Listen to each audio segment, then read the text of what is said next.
It's 8:30. I call this Sawyer County Zoning Committee meeting to order. Before we get started, I want to let people know that we have a full plate here this morning, and I am not going to allow any public comment on new business. So after that, I ask that you mute your phones and all devices. And if you need to fill out an appearance slip, fill one out and hand it in to Mr. Martgren. All right, so Kathy, I call the meeting to order. Can we do roll call, please? Yes. Ron Buckholz. Here. Kay Wilson. Here. Steve Carrianen. Here. Jim Evans. Here. Steve Longtine. Here. Thank you. Okay. All right, Pledge of Allegiance. I pledge allegiance to the flag of the United States of America and to the republic for which it stands, one nation, under God, indivisible, with liberty and justice for all. Okay. Statement of committee and hearing procedure and statement of hearing notice. The full statement of this committee and hearing procedure document, including directions for individuals wishing to speak. Who's that? I don't know. I'm gonna mute. Okay. Public hearing to be conducted at this zoning committee meeting are available on the information table in the back of the room next to the agenda for today's meeting. The statement of committee hearing and procedure documents are here incorporated into the record of the committee meeting. Any public hearing conducted at today's committee meeting has been published as a Class 2 notice in accordance with Chapter 985 of the Wisconsin statutes in the Sawyer County Record and the Sawyer County Gazette as published July 1st and July 8th, 2026. So I need a motion to approve the minutes of the July 19th zoning. I will so move to approve the minutes for July. Second, June. Okay, we have a motion by Mr. Longtine and a second by Mr. Evans to approve the June 19th zoning committee meeting minutes. All in favor, say aye. Aye. Aye. All opposed, motion carries to approve the minutes.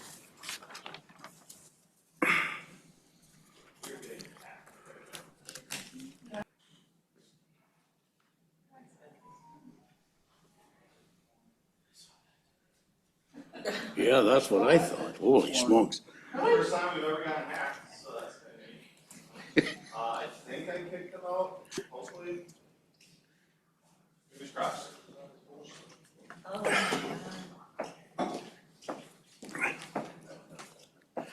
All right, Jay. Public comment? Anyone out there want to speak in public comment? Jenny, I know you do. I do. You come forward, state your name, address for the record, please. Good morning. Jenny Chapek, 12149W Hildreth Road. I'm here this morning to ask the chair and committee to consider an amendment to the zoning code to require non-metallic mining to be sited in industrial zone districts. What's happening in Round Lake could happen anywhere in Sawyer County. While our community is fighting to preserve our neighborhoods, I'm looking for a solution in our civil code. Mining is fundamentally heavy industry and in direct conflict with forestry land uses. In Sawyer County, our vast forests are becoming more residential. The development of over 800 acres of land zone forestry is now exclusively residential as its land use. I believe that unlike many attempts to change zoning code that have been challenged at the town level, towns would embrace this idea. The benefits include giving towns better control over the location of new mines, reducing the need for towns to develop their own ordinances, create a clear, more productive land use policy, and grandfather existing mines to allow for rezoning over time. This is not intended to Some materials may travel farther, but that trade-off reflects the purpose of planning and zoning. I appreciate the work that this committee does. Would ask that this be included as a future agenda. Just gonna wait a little bit, I think, Yeah. here, so we can clean this up. I don't know if we should end the meeting and restart it, or, I'll leave it up to Alex, but.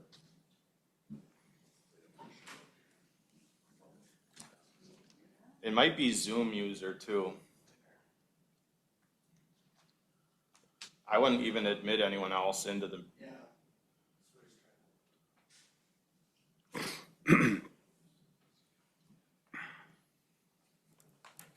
Obviously, those online, we're having some IT issues that we're trying to address at this point. Just give us a second, thank you.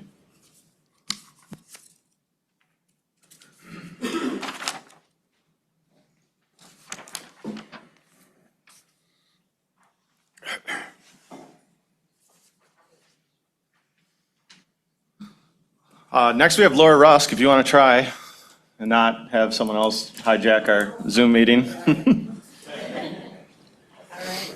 Give her a whirl, Laura. Hi, I'm Laura Rusk, 7795N World's End Road. I am here to address a request for a special meeting of the Sawyer County Zoning Committee and the MDD Ad Hoc Committee, the purpose of which is to review and discuss the specific recommendations of the Ad Hoc Committee addressing inconsistencies and conflicts in the Sawyer County zoning ordinance to resolve the legal review of the recommendations. Some of you, I just have a brief summary of the formation of the MDD Ad Hoc Committee because there are new board members, new county zoning members. Okay, the Sawyer County Board of Supervisors, by resolution, created the Multi-Dwelling Development Committee on December 19, 2024, to create a balanced framework that supports sustainable growth, meets housing demands, and aligns with the town's and county's vision while ensuring legal clarity and compliance with regulatory standards. The ad hoc committee's work will be time-bound, and upon resolution of the conflicts, it will submit its recommendation for adoption by the appropriate governing body. MDD ad hoc committee members committed to this work and to improve the processes between the county and the towns after the towns having received and disapproved a series of zoning ordinance amendments which would have created additional inconsistencies. The MDD ad hoc was created after an initial meeting of county and town representatives in response to the written request of the Sawyer County unit of the Wisconsin Towns Association at its July 2024 meeting for the county to be more timely and effectively work with the towns on zoning applications, ordinance amendments, administration, and enforcement. This request letter was unanimously approved by the towns and hand-delivered to then County Administrator Andy Alvarado, who attended the meeting. The letter had been drafted at the suggestion of Alvarado so that the county could pursue the town's concerns about zoning issues. The MDD Ad Hoc Committee met 7 times during 2025, with members spending extensive amounts of time outside of meetings, researching information and developing knowledge and understanding before discussing recommendations at meetings. The videos of the meetings demonstrate the committee's initiative and cooperative, productive efforts. The scope of the MDD Ad Hoc Committee was restricted by the resolution, but the committee also at that time discussed camping cabin ordinance amendments and other related dwelling issues like living spaces above garages and where different types of residential development are appropriate. Committee recommendations cleaned up definitions of dwelling, multifamily dwelling, lots, and resort. The committee recommended eliminating the umbrella definition of multi-dwelling development and provided individual definitions for types of structures and uses. Members of the MDD Ad Hoc Committee by phone, email, and in public comment at zoning hearings have asked for the opportunity to hold this review. The MDD Ad Hoc Committee has not been provided the opportunity to clarify and advance the recommendations. Members of the MDD Ad Hoc Committee dedicated a significant amount of work during 2025. Until the Zoning Committee works to take up the recommendations, the longstanding inconsistencies and conflicts in the zoning ordinance will continue to cause problems. A joint meeting of the Zoning Committee and the MDD Ad Hoc Committee, where materials have been provided in advance, would restart this process to resolve the inconsistencies and conflicts. And just in closing, I've been before the Zoning Committee before asking to please allow the MDD Ad Hoc Committee to complete their work. And we, as a group, really feel the very best way to do that is to sit down with the Zoning Committee and go through the things that we put together and not to disband this group. Thank you. Thank you, Laura. Next I have Preston, is it Herzl? Hurdle?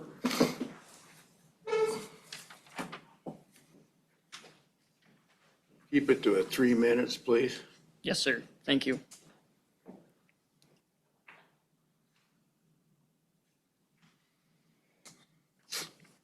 Thank you for hearing me today. My name is Preston Herfel. I'm coming up here to talk to you guys about a specialty use permit for our bear camp. Let me first off explain how much this camp is not about killing bears, but how it is a family-oriented group with the love of the outdoors and education passing that love down from generation to generation. We are a multiple generation group with ages ranging from newborns to 86, who all year long tell stories and look forward to going to bear camp every year.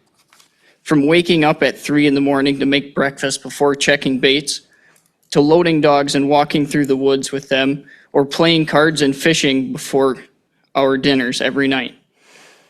Everything is a lesson in the woods, and we're trying to keep that so we can keep having our kids and family come up every year and camp.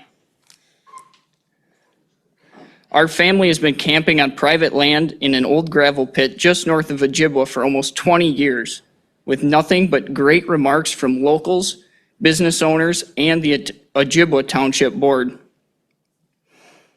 For over 15 years, we've provided specialty hunts for USSA. We take special needs hunters and their families into the woods so they can harvest a bear. Our group is handpicked because of our ability to have a camp close to where we hunt and provide food and shelter for these families that come up from multiple states. Last year, we had a group from Georgia.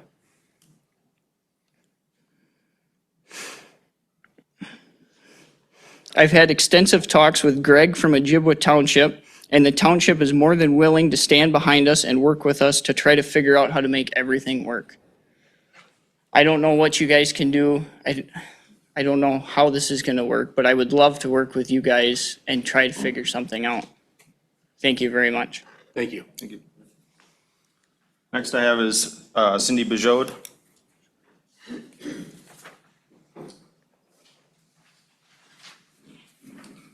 Thank you. Cindy Bijou at Hildreth Road, Town Around Lake. As a citizen residing in the Town Around Lake, we're requesting that the zoning committee require Darrell Mast of Select Material to comply with a reclamation plan for the old Thompson pit. And when I say that, specifically, we're asking the zoning committee to get Darrell Mast to reclaim an illegal gravel haul road that he created and was issued a cease and desist order. The zoning committee, with the help of Jay, we did get that road shut down, but now we still have a 60 by 400 significant noise buffer that we're left with significant crushing and mine operations that are going on. We'd like the Sawyer County to do a better job of enforcing non-metallic mining ordinance in general. We have such a boom in both residential development. Mr. Jeremy Hill with the Preserve has a beautiful new 100-lot development very near the mines. And we would like to see when the inspections are done, after having talked to Tim Seidel and Natalie, when the inspections are done, they're basically looking at acreage to compare it to what's going on with the tax base.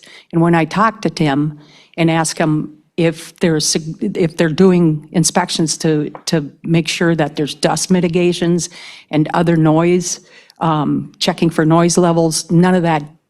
I mean, Tim basically looked at Natalie and said, well, I think there might be a water truck at Butterfield's pit. So the bottom line is when they go into the pit, they're not looking for that.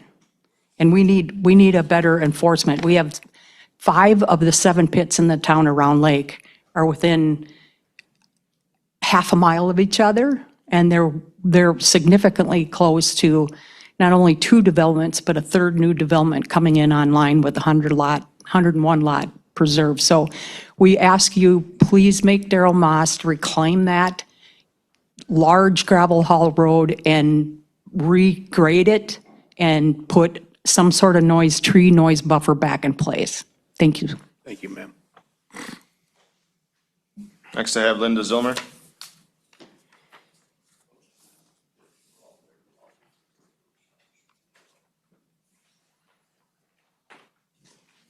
Good morning, Linda Zilmer, property owner in Edgewater. And I have a few public comments today, and especially maybe more listening to the previous speakers.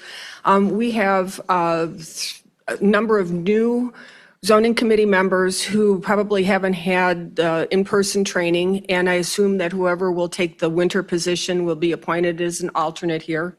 And I think it's important to have a basic understanding of zoning so that when you hear the public's comments, you can start thinking about what you might like to do. One of the things that was mentioned, starting off with Ginny Chabek, is she asked to only have mining in industrial zone districts.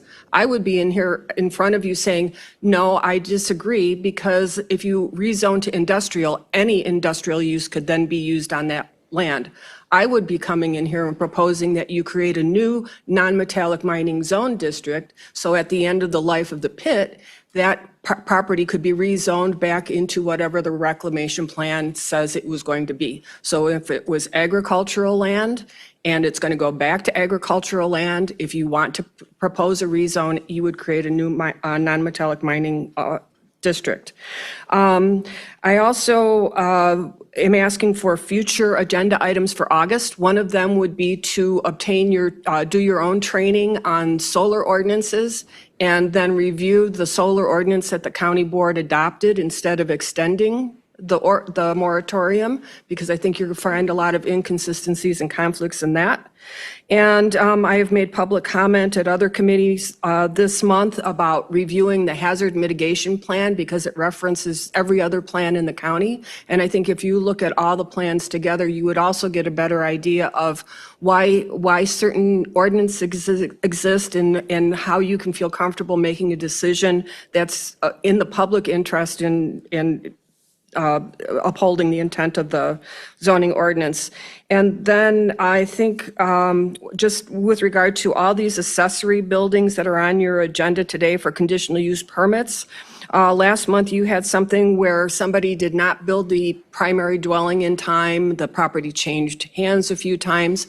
And I think that's going to be a more common finding as the county steps up its enforcement. So I'd ask that when you act on these conditional use permits today, that you specify not just build the dwelling in 3 years, but you provide the time frame from which they have to take out the permit, and then the time frame in which they have to build after taking out the permit, just to be clear for the future and maybe save you headaches. Thank you. Thank you. Anyone else wishing to make general public comment not related to an agenda item? Anyone online? Hearing none, seeing none. Moving on. This is rezone applications, a public hearing in Town of Hayward. Rezone 26-013, owner O'Brien Hill Properties LLC. It is tax ID 11495. It is 5.0 total acres zoned to agricultural 1. Purpose of the request is to rezone from agricultural 1 to residential recreational 1. As part of my staff report, Let me bring up some maps here.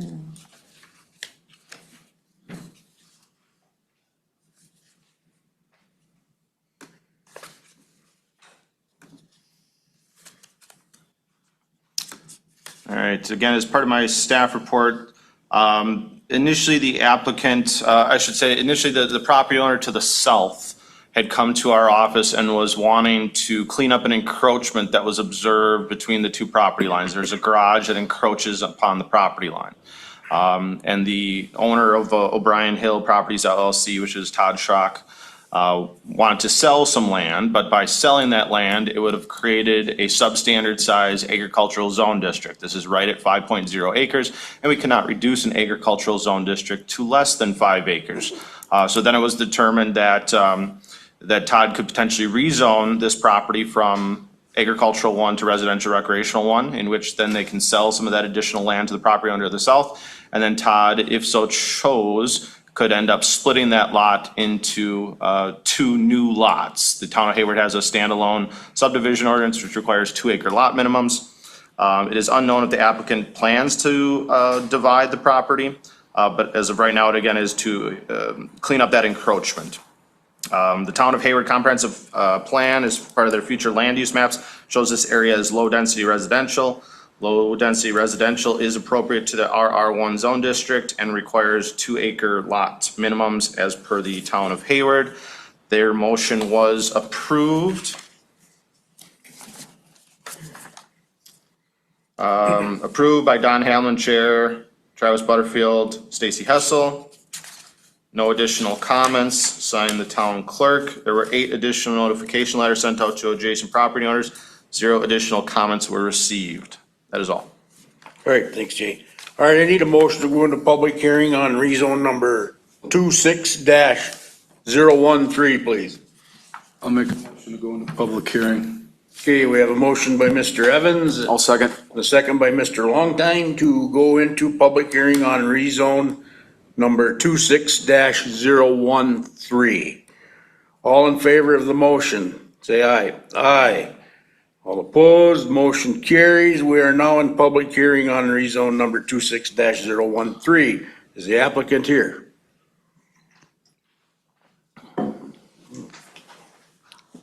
Oh, Hi, I'm Jenny Strama. I am the property owner to the south of his property. Todd could not be here today, so I am here for representing him.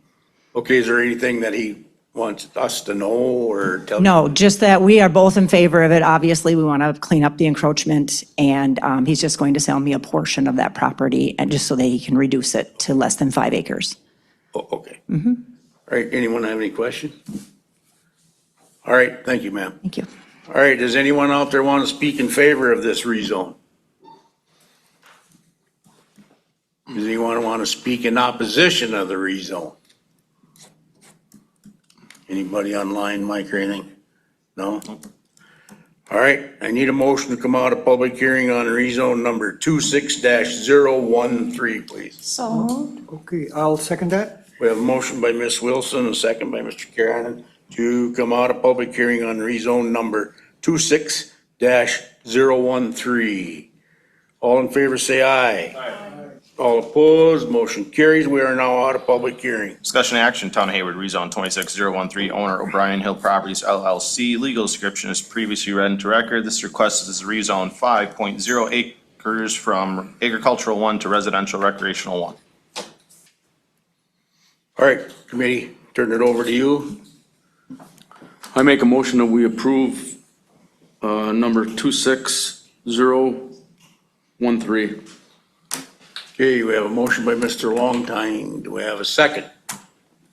I'll second that And a with second by Ms. Wilson to approve the rezone number 26-013. Any more discussion? I'd like to add findings of fact of promoting public health, safety, and welfare, encourage planned and orderly land development, and protect property values and property tax base. Good. Okay. All right. Any more discussion? Kathy, roll call, please. Ron Buckholz. Yes. Jim Evans. Yes. Kay Wilson. Steve Longtime. Yes. All in favor. Oh, Steve Carriennen. Thank you. Moving on, this is a public hearing in the town of Radisson, conditional use permit number 26-018, Christopher Schruen. This is tax ID 44496. It is 1.56 total acres owned residential recreational 1. Permit is desired for an accessory structure as a carport-like structure that will be a future garage.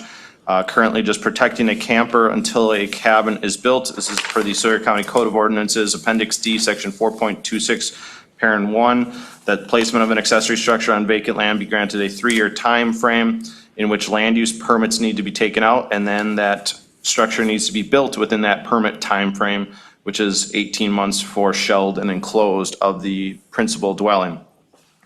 Again, this request is part of an order for correction on the property. It was recently observed that a 22 by 32 accessory structure was placed on the property without permits and without a primary dwelling. One of the corrective actions to bring this property into compliance was to get a potential approval conditional use permit, but then also take out additional permits to build the primary dwelling within a 3-year time frame, and then have that permanent or that primary building shelled and enclosed within that permit time frame amount.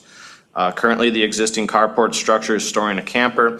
If the CUP is not granted or additional permits are not taken out within the 3-year time frame, the existing carport structure will need to be removed. The proposed carport would meet all other applicable setbacks. In conversations with the applicant, they plan on converting the carport to a pole shed in conjunction with the future house built. As a list of potential conditions, I would have that the land use permit for the accessory structure is required within 30 days of the zoning committee approval, and this would come with a ×3 after the fact permit fee associated to it. This land use permit would also cover any future conversion of the carport to a pole shed if the structure is to remain the same size. A land use permit then is also required and applied for the principal structure within 3 years of the date of the zoning committee's decision. Failure to apply will result in citations with order for removals of accessory building. The proposed accessory structures to meet all other Sawyer County zoning conservation requirements, including setbacks, and comply with all other town, county, state, and federal laws. Size of accessory structure is not to exceed its existing size, which is 704 square feet, and then no habitable area is allowed within the accessory structure. As by action of the town board, motion was approved. Is it the one we didn't get back? That's the one we did. Yes. Yep. So the town didn't send us the formal sheet back on this. The clerk is out of town on a camping trip. But we did talk with Supervisor Kinsley from the town of Radisson, and he had indicated that motion was granted for approval of this conditional use permit. There was 20 additional notification letters sent out to adjacent property owners. One was returned with objections. I own the parcel next to Christopher Schruen on the River Road in Radisson. This is no objections. I do not have any objection to the conditional use permit 26018 that is proposed. The lots are well wooded and sight lines are minimal. Jesse Beckerman. That is all. Okay, Jay, just want to make a comment here. Is looking at this agenda, and under the conditional use permit, the number, it says it's a rezone. So that's just a type error, I take it? It is. It is a conditional use permit. Okay. All right, I need a motion to go into public hearing on CUP number 26-018, please. I'll make a motion to go into public hearing. Motion by Mr. Evans, I will second. and a second by Mr. Longtime to go into public hearing on CUP number 26-018. All in favor, say aye. Aye. All opposed, motion carries. We are now in public hearing. Is the applicants here? We'll step forward and talk to the committee.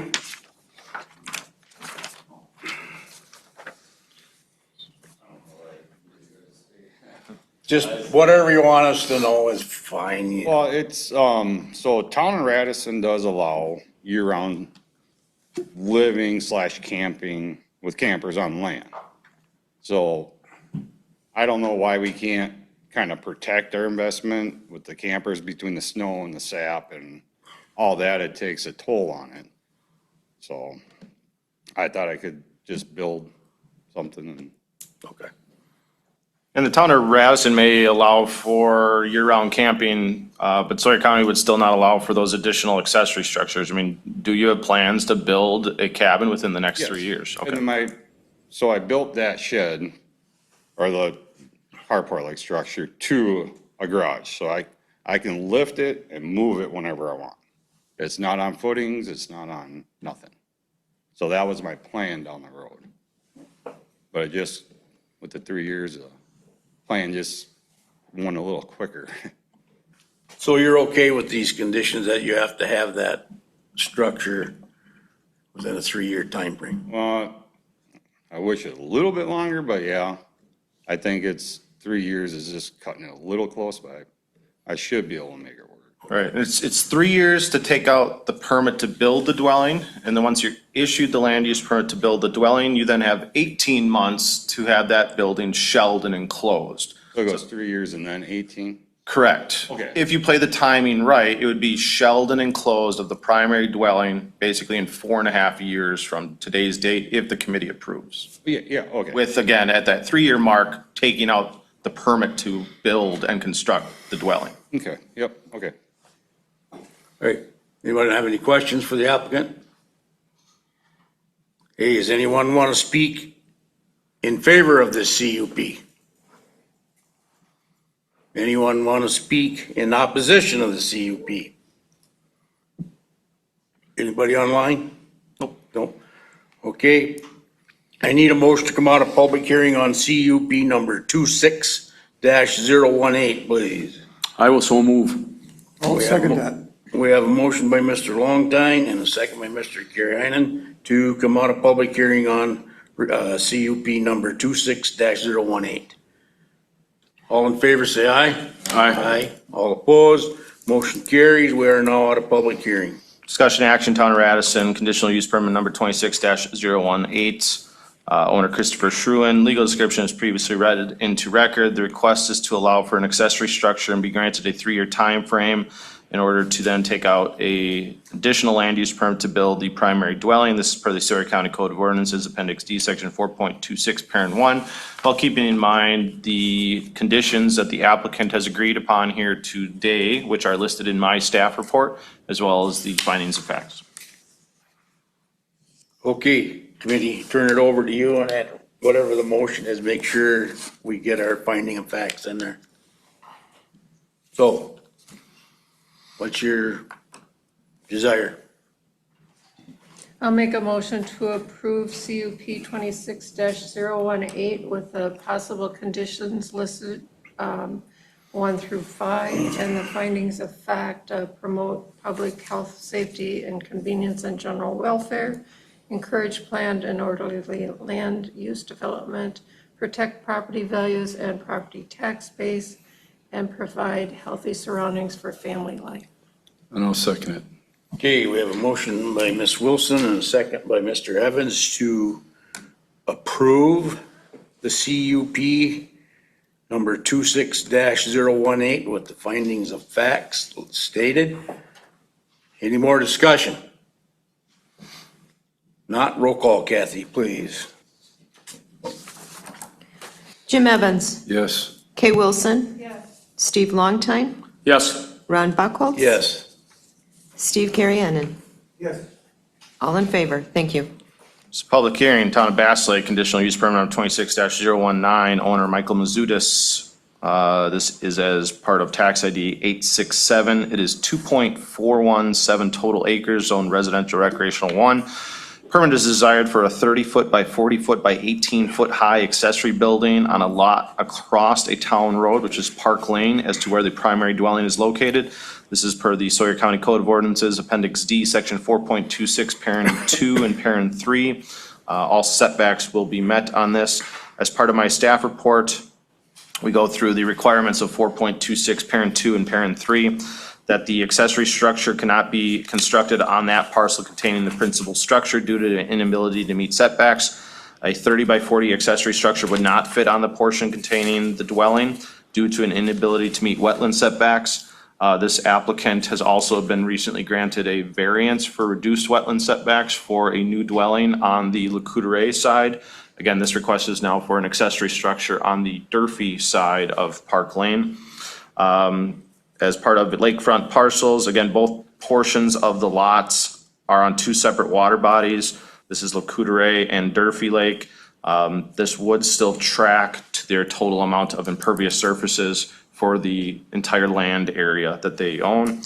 The proposed adjacent parcel is within 66 feet. Yes, actually, this is the same lot. It is the same portion of land. It is not two separate lots that goes across the town road. This is where the requirements of 4.26 parent 3 also then kick in, which again requires an additional use permit for an accessory structure across a town road, even though it is all one contiguous lot. The proposed adjacent parcel meets the minimum size requirements. Again, this does meet those. The proposed structure would meet all other applicable setback provisions, including lakeshore setbacks, wetland setbacks, and side lot line setbacks. Conditional use permit may be granted by the zoning committee in any zone district, provided that the town has also approved the conditional use permit and that a deed restriction is used. So this is the same lot that is divided by a public roadway, so a deed restriction is not required for this type of scenario. And that in a platted subdivision, the maximum size allowed is 1,200 square feet and the maximum height is 18 feet. This lot is within a platted subdivision and the applicant is requesting the maximum amount. Again, they are requesting a 1,200 square foot accessory structure across the road, which is Park Lane, which is a town road from where the primary dwelling is located. The applicant would not be allowed to create habitable living area within this accessory structure and may not contain beds, bedrooms, or kitchen facilities. The current primary dwelling on the Lacoudere side was again recently approved a variance for reduced wetland setbacks. Proposed garage structure on the other side of the town road would meet all other applicable setbacks. There are multiple wetland complexes in this area that have an official delineation, and a buildable area for the size and structure has been confirmed through an on-site inspection process. As potential conditions as listed in my staff report, again, no habitable living area, no commercial use or operation would be allowed. Size of the proposed accessory structure not exceed 1,200 square feet and less than 18 feet in height. Must follow all other town, county, state, federal laws, including potential driveway permit from the town of Bass Lake, and that a Sawyer County land use permit be required prior to the construction of the accessory structure. This conditional use permit would also go with the property. As by action of the town board, motion was approved. Justin Hall, Chair, Marshall Savitsky, Supervisor, Bon Sutton, Supervisor, Don Adams, Supervisor. It looks like Jim Evans, you did not vote on this, so you do have the opportunity to vote here today.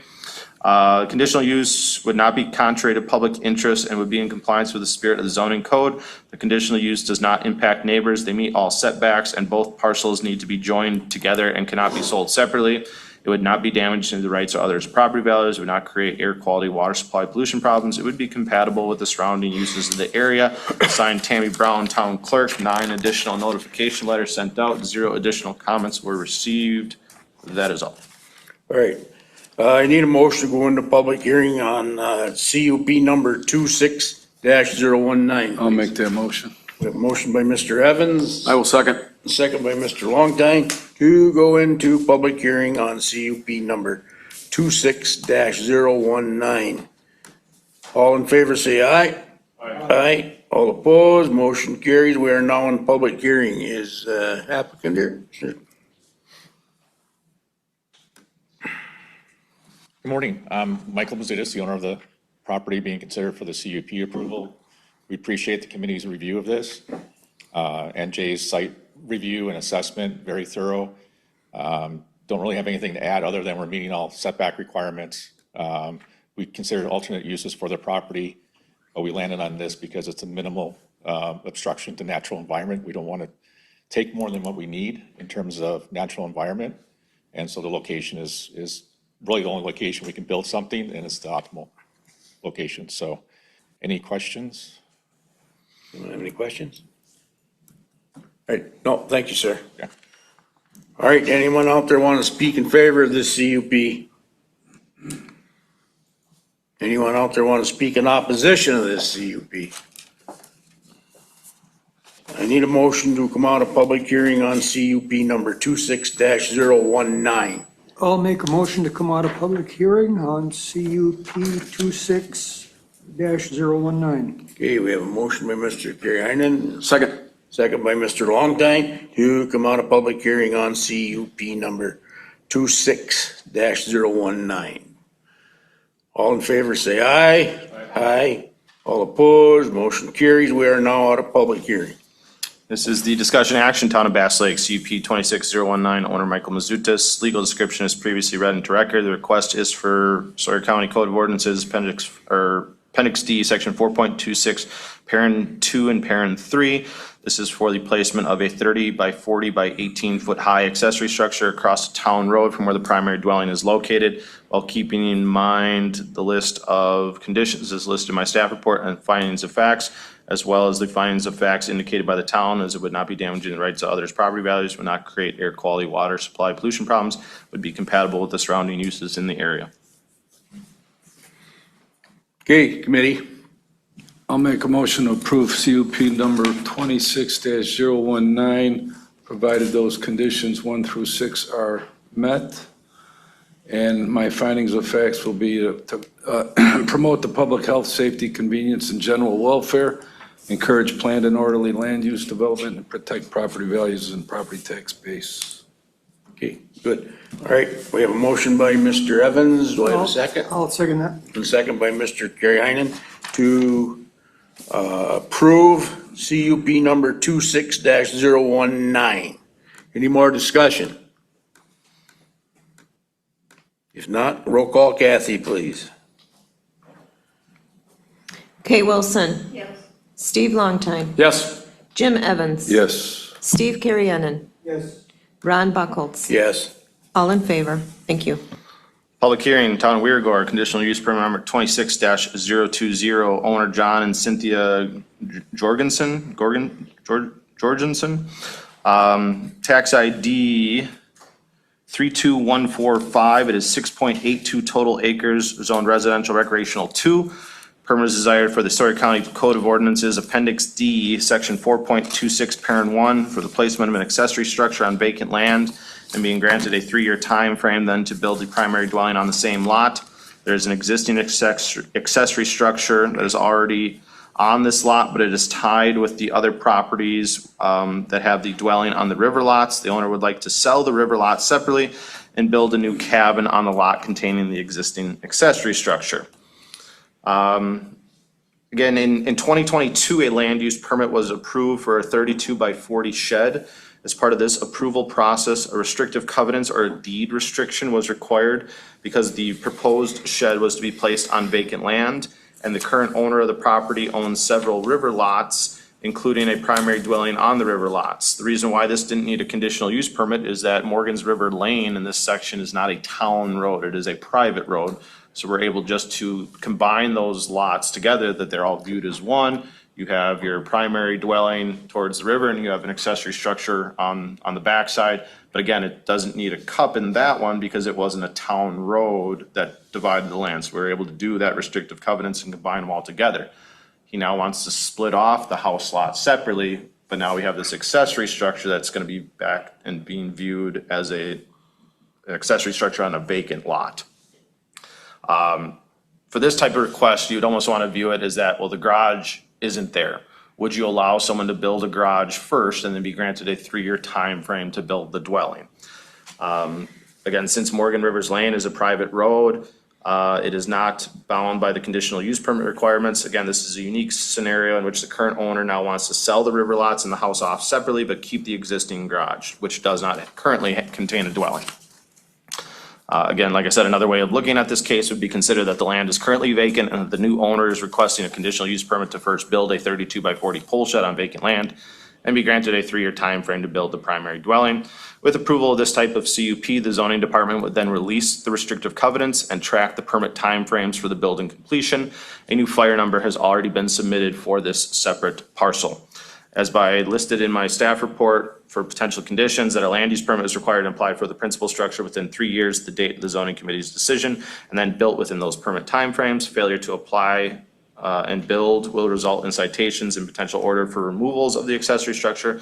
The accessory structure is not to be used for habitation. The size of the accessory structure is not to increase until a dwelling is built. The existing accessory structure size is 32 by 40. The conditional use permit would go with the property, not just with the owner. However, the 3-year time frame would still remain. The proposed accessory structure must meet all other Sawyer County zoning conservation requirements, including setbacks, and also compliant with all other town, county, state, and federal laws. By action of the town board, motion was approved. Mark Bartlett, supervisor, or chair, I should say. Doug Zebro, supervisor. Cliff Parr, supervisor. No additional comments. Signed, Michelle Myers, town clerk. There were 6 additional notification letters sent out to adjacent property owners. 1 additional comment was received. I reviewed the documentation that was sent regarding the John Jorgensen request for zoning. Both my wife and I approve this request. Please call for questions. Jim Brown. That is all. Okay. All right, I need a motion to go into public hearing on CUP number 26-020, please. I make a motion, we go in public hearing. Okay, we have a motion by Mr. Longtime. Do I have a second? A second by Mr. Evans to go into public hearing on CUP number 26-020. All in favor, say aye. Aye. All opposed, motion carries. We are now in public hearing on CUP number 26-020. Applicant, are you here? Want to step forward and talk to the committee, please? State your name and address, please. My name is John Georgeson. I live at 10036 Morgan's River Lane. Is there anything you wanted the committee to tell the committee about? Well, I initially screwed up and put a building on something and then had to include all these other lots with that building to have a domicile on a place where I had a garage or whatever, a shed. And then at that time, my wife and I were both living up here, and she passed away 3 years ago. So I'm just making all these changes in my life and wanting to get rid of a house that is a little bit too much for me to take care of by myself. And I have a place in Racine that I keep going to, a house in Racine that keeps me by my family down there and stuff. So this is just kind of getting my life all back together and a little bit simplified is why I'm doing it. Okay. All right. Any questions? I see possible conditions for approval include size of an accessory structure not to increase until dwelling is built. Do you have plans to increase the size of your existing accessory structure? No. Okay. Do you have plans to build a house Yes. primary on this same lot? Yes. Okay, any more questions? All right, thank you, sir. Thank you. All right, does anyone out there want to speak in favor of this CUP? Anyone want to speak in opposition of this CUP? Nobody online, Jay, Mike? Okay, I need a motion to come out of public hearing on CUP number 26-020, please. So moved. We have a motion by Ms. Wilson Second? and a second by Mr. Karianen to come out of public hearing on CUP number 26-020. All in favor, say aye. Aye. All opposed, motion carries. We are now out of public hearing. Discussion action, Town of Weirgor, CUP 26-020, John Georgeson. Legal description is previously read into record. This request is for the Sawyer County Code of Ordinances, Appendix D, Section 4.26, Parent 1, for the placement of an accessory structure on vacant land and be granted a 3-year time frame to build a primary dwelling on that same parcel, while keeping in mind the list of potential conditions is listed in my staff report as well as findings of facts. Okay, committee. I will make a motion to approve CUP number 26-020 with the conditions for approval 1 through 5 and findings of fact including promote the public health, safety, convenience, and general welfare, encourage planned and orderly land use development, and protect property values and the property tax base. Okay. I'll second that. Okay, we have a motion by Mr. Karianen and a second by Ms. Wilson to approve CUP number 26-020 with the finding of facts in place. Any more discussion? Not? Roll call, Kathy, please. Jim Evans, Yes. Ron Buckholz. Yes. Kay Wilson. Steve Longtime. Yes. Steve Carrianen. All in favor, thank you. This is a public hearing in the town of Hayward. Conditional use permit number 26-022, owner of the preserve at MBF LLC. This is as part of the preserve phase 1, lot 17. It is tax ID 45517, is 5.11 total acres, zoned forestry 1. Permit is desired for a 32 by 38 storage building. The storage area will serve as a ski grooming and maintenance equipment building for the homeowners association, as well as a potential future playground. This is as per the Sawyer County Code of Ordinances, Appendix D, Section 17.8, Parent B, Parent 1, for a private park area. As part of my staff report, again, the applicant is requesting to build a garage structure, a storage structure of 1,216 square feet to store grooming equipment to be used as part of a private park area for the preserve subdivision. The property where the building is located would not contain any additional residence or dwelling, nor is it zoned commercial. Previous conditional use permits such as this have been approved in the past for accessory structures on vacant land, as they are in conjunction with other public or private park areas. Again, this is per the Sawyer County Code of Ordinances, Appendix D, Section 17.8, Parent B, Parent 1, for public and private parks, playgrounds, and water sports areas. With approval of this type of use, that building would then be viewed as the primary structure on the lot, which again, the use being for a private park. All other setbacks are to be met. As part of my staff report, I had also indicated the potential conditions that no habitable area be allowed within this structure, including beds, bedrooms, and kitchen facilities. No commercial use or operation is allowed. The size of the accessory structure not to exceed 1,216 square feet and 1 story in height. Must follow all other town, county, state, federal regulations and conditions. Sawyer County land use permit would be required prior to the placement of this building, and that the approved use of a private park area would include approvals to construct said building for additional storage and use of grooming equipment. By action of the town board, motion was approved. Don Hamlin, supervisor. Travis Butterfield, supervisor. Stacy Hessel, supervisor. Conditions as listed by the town clerk, that no habitable area is allowed within the structure. No commercial use or operation is allowed. The size not to exceed 1,216 square feet, and the approved use of a private park area includes approval to construct said building for additional storage and use of grooming equipment. There were just 2 additional notification letters sent out for lots that are not currently owned by the preserve at MBF LLC. No additional comments were received. That is all. All right. I need a motion to go into public hearing on CUP number 26-022, please. Motion to go into public hearing. Motion by Mr. Evans, second by Mr. Longtime, to go into public hearing on CUP number 26-022. All in favor, say aye.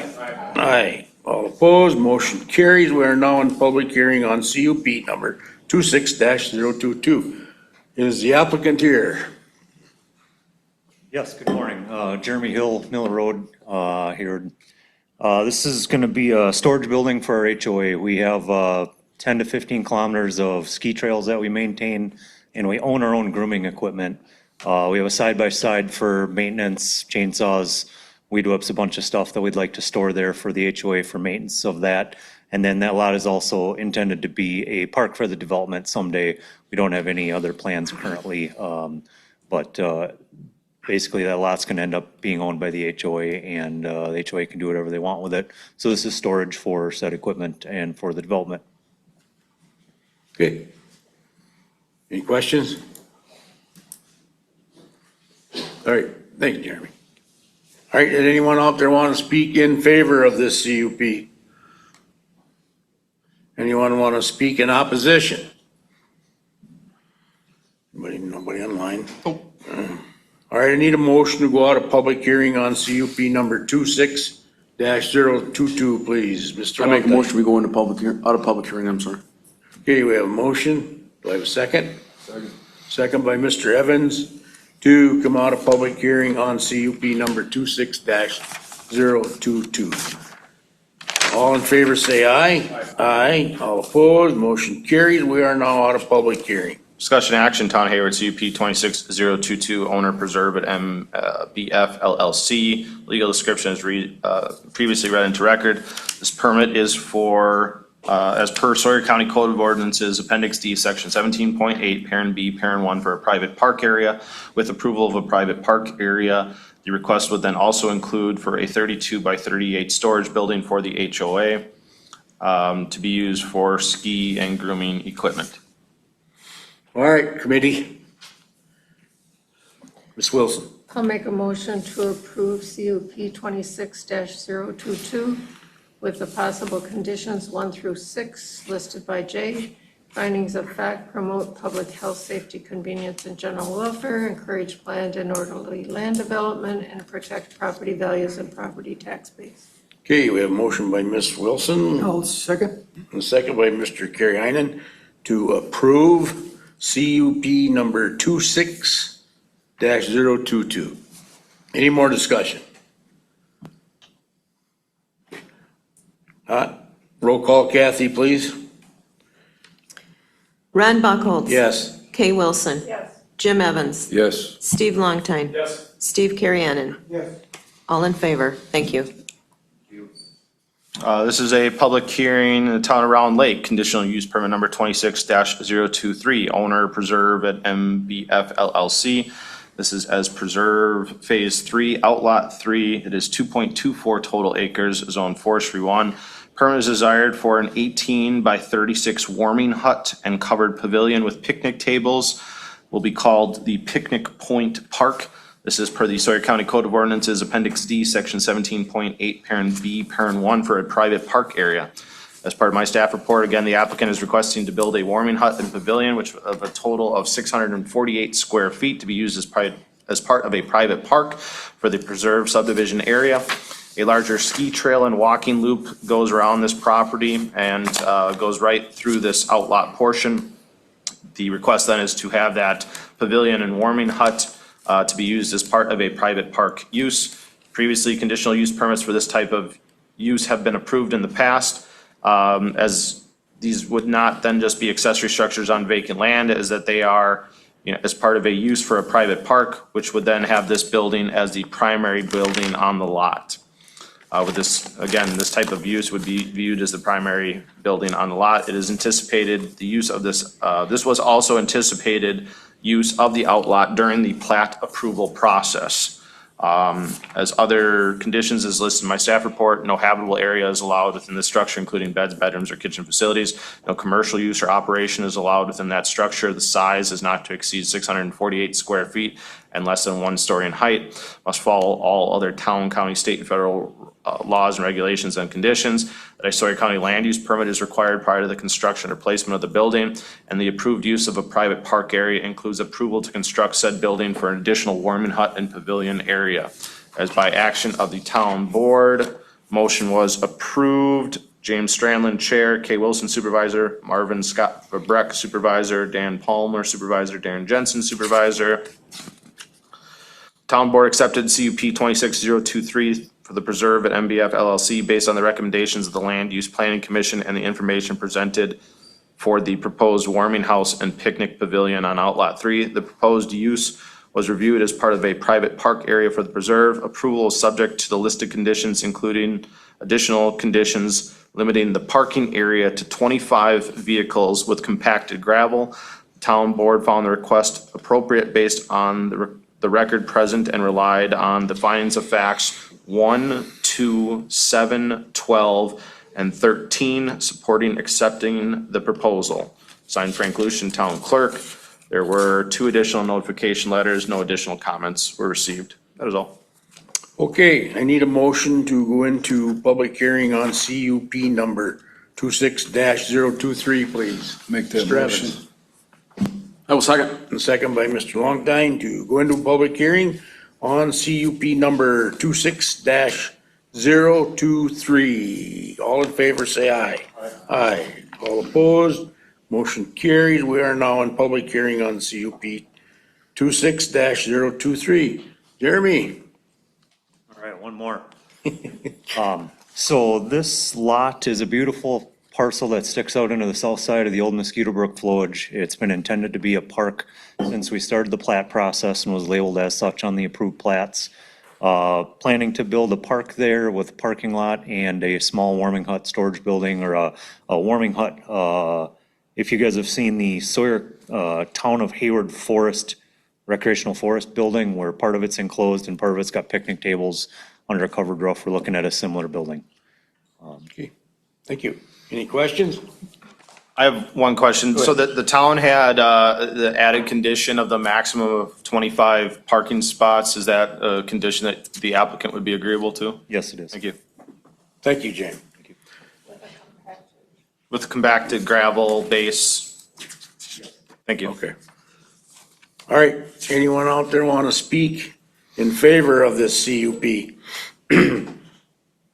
Anyone want to speak in opposition of the CUP?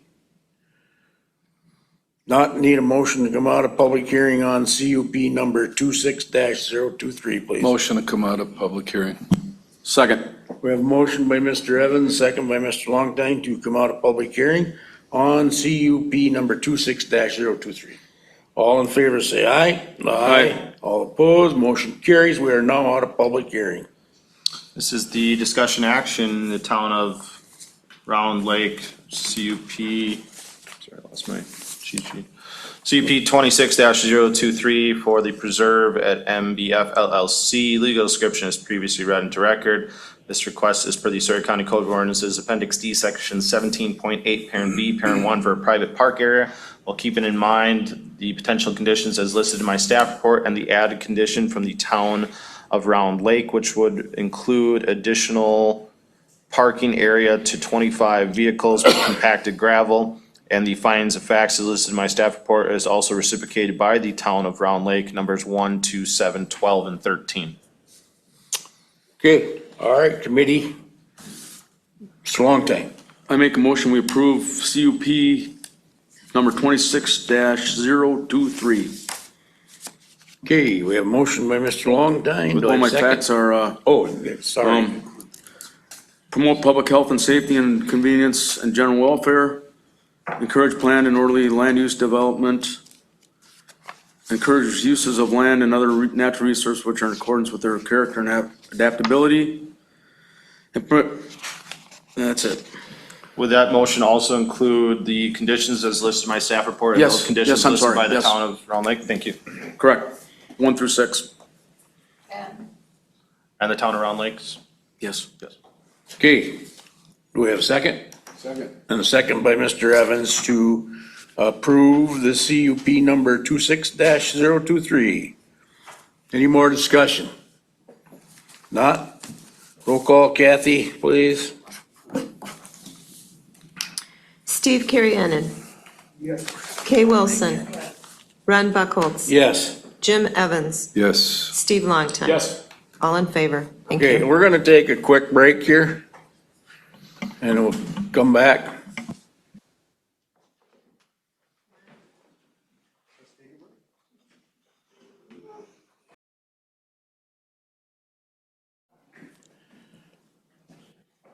All right, I call this Sawyer County Zoning Committee meeting back to order, please.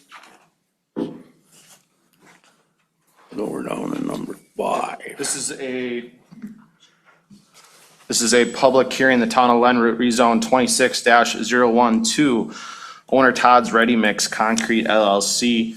This is as tax ID 17831, which is 40.357 total acres, zoned residential recreational 1, and tax ID 17895, which is 40.62 total acres, also zoned residential recreational 1. Purpose of the request is to rezone the approximately 80 acres from residential recreational 1 to forestry 1. And so then to support a concurrent application to allow for a sand and gravel, which is a non-metallic mineral extraction operation process, including rock crusher.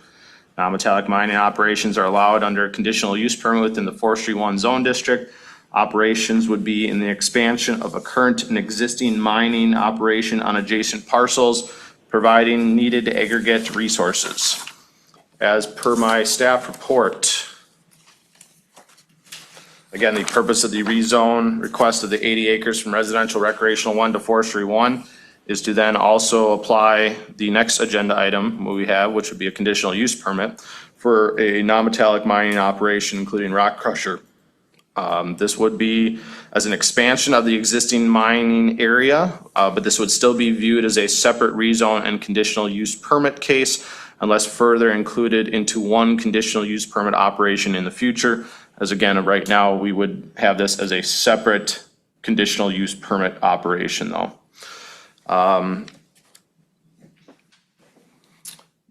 See additional maps included within this packet. The nearest Forestry 1 Zone District parcel in relation to this parcel is immediately to the south.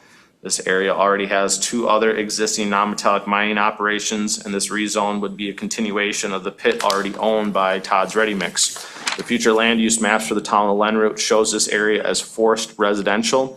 Forest residential is defined by the town of Lenroot Comprehensive Plan, or areas where the town has seen growth in residential development, and it is anticipated to continue to see this activity on privately owned forested lands.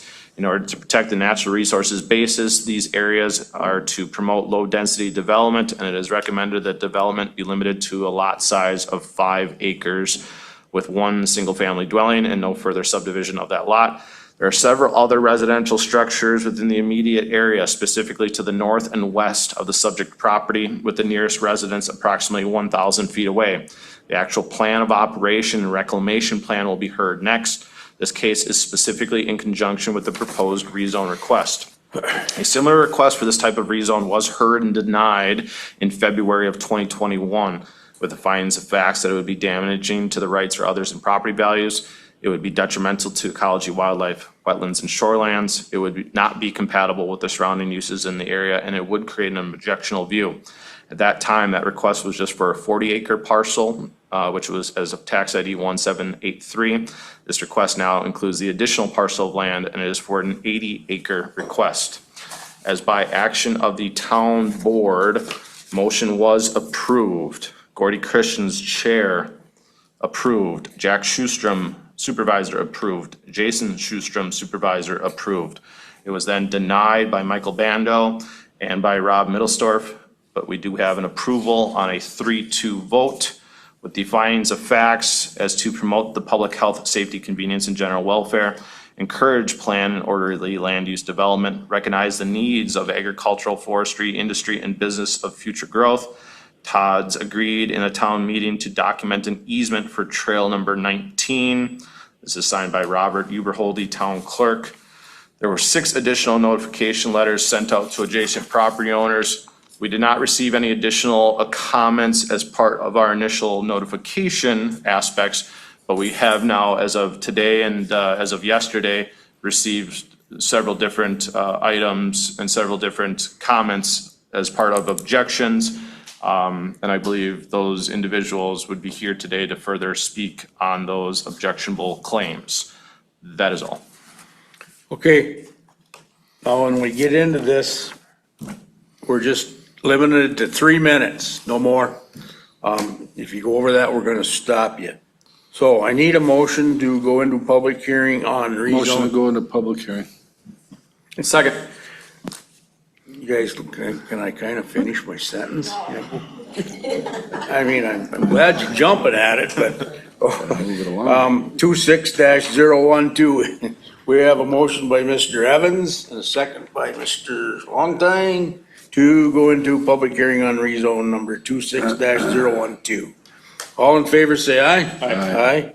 All opposed, motion carries. We are now in public hearing on rezone 26-012. Is the applicant here? You want to speak to the committee, please?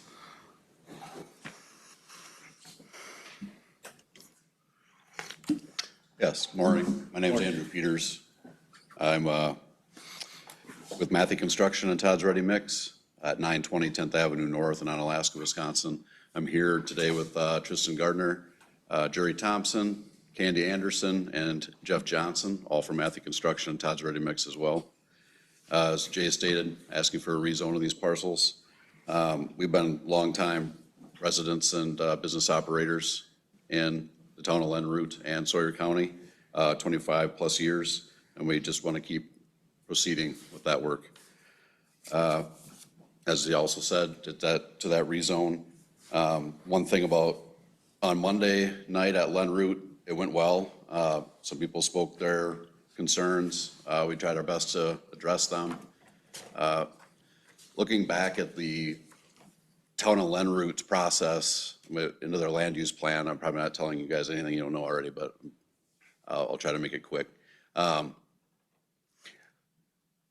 future land use plan for the town of Len Root developed back in 2009, 2010. They looked, the first step is to what's your existing land use. They went through that process, created map 27 that's in the Sawyer County Comprehensive Land Use Plan. Greater than 90% of the town of Len Root is forestry, public and private. During that time, there was quite a boom going on, development, residential development around City of Hayward, things like that.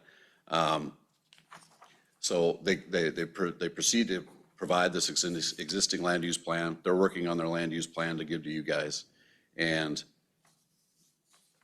they end up with this large amount of acreage, and they want to decide how to handle the future land use plan. Well, as you guys know also in your comp plan, to switch over to the Sawyer County plan for a second, comp plan, there's a lot of stats in there, demographics, acreage changes over time. So in the town of Len Root section, from 1978 to 2018, 40 years, in the town of Len Root, they lost about 6,000 acres of forest land. Got developed, what have you, changed to residential, changed to some other use. So that data had to weigh on them a little bit. Where is that being lost at? Also in your comp plan, during that same time period over those 40 years from 78 to 2018, it went from 1,200 acres of residential land to 3,500 acres of residential land over those 40 years in the town of Len Root. So you can see how they would want to propagate more development, more residential development. It was during this boom time in 2009. So what they did, jumping back over to the town of Len Root plan, they basically took all the private forestry land and basically designated it for residential land. That whole map basically became their map 47. It was their 27 where they changed the private forestry land to possible residential land. That totals up about 20,000 acres is what they designated at that time. A lot of those acres are better than others. A lot of them were around lakes, around Hayward, around transportation corridors, things of that nature. And right, why am I belaboring this? Just let us have our 80. There's 20,000 of it out there. We just want to keep mining into our property, another 80 acres to get the gravel off it. It's exceptional geologic resource. I was out there yesterday, you could visually see it. It's a really rare concentrated crushing gravel that's in this, and it's that we really want to use to keep building out Hayward and the surrounding area, and the town of Len Root agreed that, you know, that's an appropriate use here. So I just wanted to bring that to the attention. This other item here is maybe a little off, but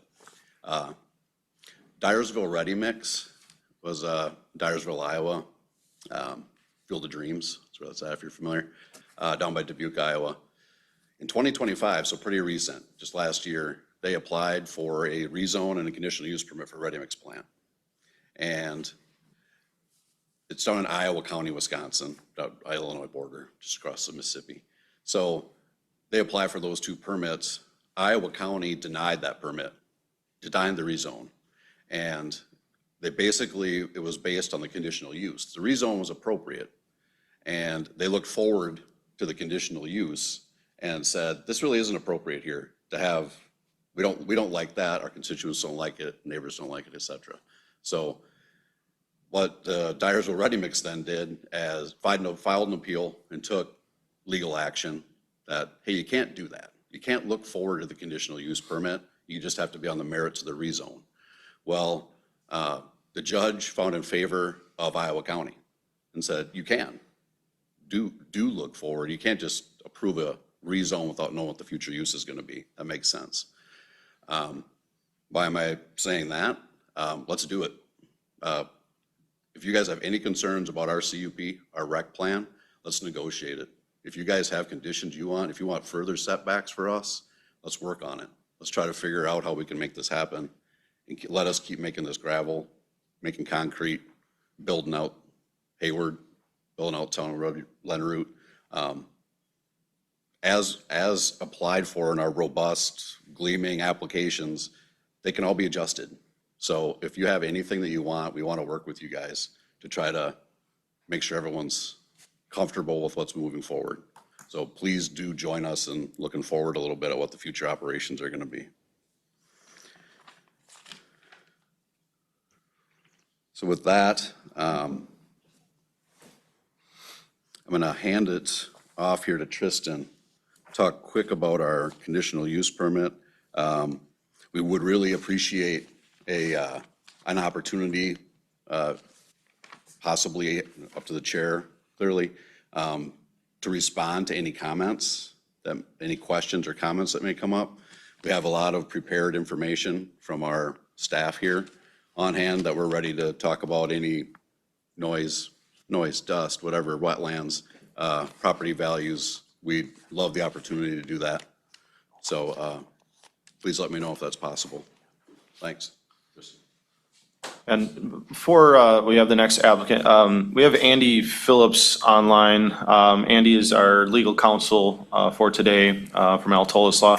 Andy, would it be appropriate for the applicant to also go into the specifics of the conditional use permit at this point? And then I guess I'm wondering, how does the committee potentially, make their discussions and actions of these cases if we do bring in the merits of the CUP right now? Yeah, I mean, I think that's a great question. Good morning, everybody. Thanks, Jay. Morning. I mean, the two issues are intertwined, and so I don't have an issue of consideration of both in the context of approval of the rezone and approval of the CUP. So long as the committee understands it's two separate and distinct legal questions on the application to rezone and the application for the CUP. But I do think it's entirely appropriate. And I want to address this in a way so the committee gets the information it needs to make an informed decision on both. So I would leave it to the chair as to how the best and most efficient way to proceed is, because I don't have an issue again with the committee receiving all that information. Well, I would like the committee to hear all this. So if that's the way we have to go, that's the way we're gonna do it, to make a decision here, so. All right. Thanks, Andy. Go ahead, sir. Thank you, Mr. Chair. Thank you, Andy. Yeah, we're here in a spirit of cooperation and transparency, so I appreciate the opportunity to sort of run through some highlights from our CUP and our reclamation plan applications. To reiterate, my name is Tristan Gardner. I'm with Matthew Construction, and I'm just one of the team members that came today to answer your questions and to provide information as you're considering the sort of three-stage application process that we have in front of you. As Andrew mentioned, we've been in the county for decades. We're proud of what we do. We intend to be here a long time, and it's our intention to work with this board to continue serving the county and its residents. Before I get into specific application materials, I think there's an important high-level note to keep in mind with the CUP that we have in front of you. It is a CUP requesting a geographic expansion. So we're requesting to take a sand pit that we currently operate and own and expand it onto another piece of property that we also own. From an outsider perspective, it would be very easy to misinterpret this as an increase in our business volume.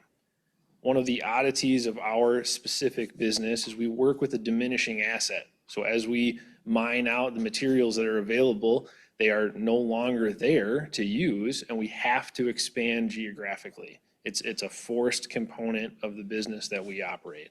So I want to make it entirely clear that the CUP that we have in front of you is simply a continuation of the business that we are already doing. We simply want to keep doing what we've been doing. It's not a net change in the overall output from the pit. I'm a visual learner. Hopefully I'm amongst good company that way. As far as the application it goes, I'm going to actually point everybody to a specific map. So if you could flip or scroll to Appendix B, the mine phasing plan maps.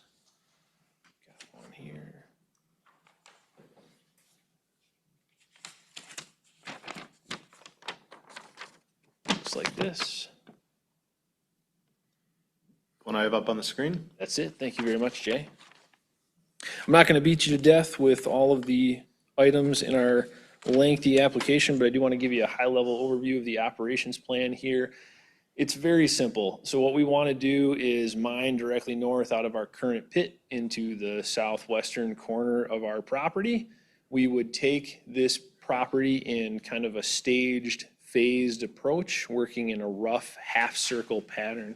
So if you're looking at the map, we are working in sort of chunks around the site. And an important note here, on our previous application, a concern that was brought up was the wetland complex that's in the center of this site. It's highlighted in blue on the map that you're looking at there.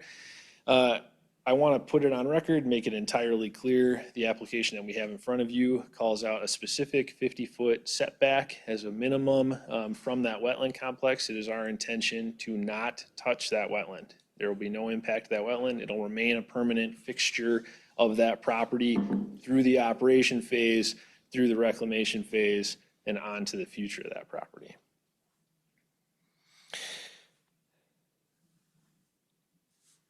Now that you have kind of a high-level overview, a 30,000-foot view, if you will, of the operations plan at this pit, let's talk a little bit about the sort of day-to-day life. The application that we have in front of you asks for hours of operation of 6 a.m. to 6 p.m., Monday through Saturday. I highlight this because it's also important to note we're not a brick and mortar store. It's not our intention to come into a pit like this and run 6 a.m. to 6 p.m. Monday through Saturday, 300 days a year. We have to contend with Wisconsin weather, right? We have to contend with the realities of the construction season.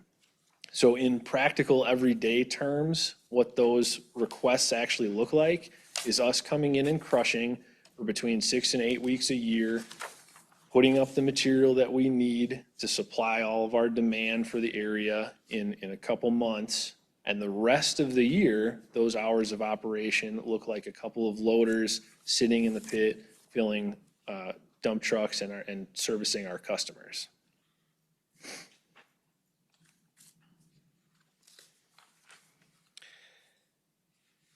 I think a really critical component for everyone present to consider with the CUP application is it is a temporary legal use of our property. One thing we cannot do is talk about operation without talking about reclamation. When the town of Lenroot voted in our favor, I think something that they understood and that I hope everyone here can understand today is that this is not forever. Yes, our CUP is a request to disturb the landscape. Yes, we do want to take minerals off of that property and use them for local construction and infrastructure. That is not forever. Eventually, that property will go on to another use. The reclamation plan application, which is kind of the third act of what we're asking for today, addresses this. I'm not going to beat up all of the things that are covered in that application, including sloping, grading, seeding, vegetation, and everything that goes into reclamation. But from a high level, it's important to remember that eventually this property will return to an alternative use. The application in front of you specifically calls out passive recreation as the post-mining land use. We applied that way intentionally because Sawyer County is proud of its tourism economy and the fact that people come here to fish and hunt and explore. So we always want to try to match properties back to what is around them. With that said, we had plenty of great input from the town of Lenroot, and if residential development is important to that township long-term, there's absolutely no reason that this property couldn't be shifted back that direction at the end of the lifetime of the mine. I think I'll close by kind of bragging a little bit because I think reclamation is something that can feel fictitious because it's off in the future, but the reality is it does happen. It's a very important component of what we do, and we're proud of it. We have done passive reclamation at the pit that is to the south there that we're going to expand from. We do passive reclamation year-round on every stripping job that we go to. We don't talk about it a lot because it's not very cinematic, but we're doing it all the time. But I can take it kind of a step further. In 2026 alone, so just this year, We have properties in Trumpelow, Polk, and Sauk counties that are all entering their final phase, and they're about to be signed off on and go on to their post-mining land use. So it really does happen. We have had properties turn into county parks, beautiful residential property, amazing pasture land. We have developed, I can go on and on. The point is reclamation is a major component of this application process, and the temporary nature of what we're asking to do is something that everybody should keep in mind. I really appreciate your time and attention this morning. I'm going to hand it back to Andrew and get out of your hair. Yes, ma'am. Turn your light on. It's okay. You talk about future reclamation. What would you predict the lifespan of this ideal aggregate that you want to mine? How long is this going to last? 20 years, 30 years, 50 years? I would say comfortably 20 years is a good time frame to have in mind. Everybody always has to remember that it's a demand-driven market. So obviously with economic shifts, that could go faster. It could take longer, but I think 20 years would be a good number. Thank you. More questions? All right.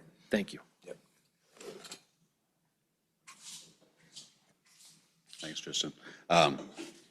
Just one caveat to that, too, that 20 years, the existing pit will be reclaimed.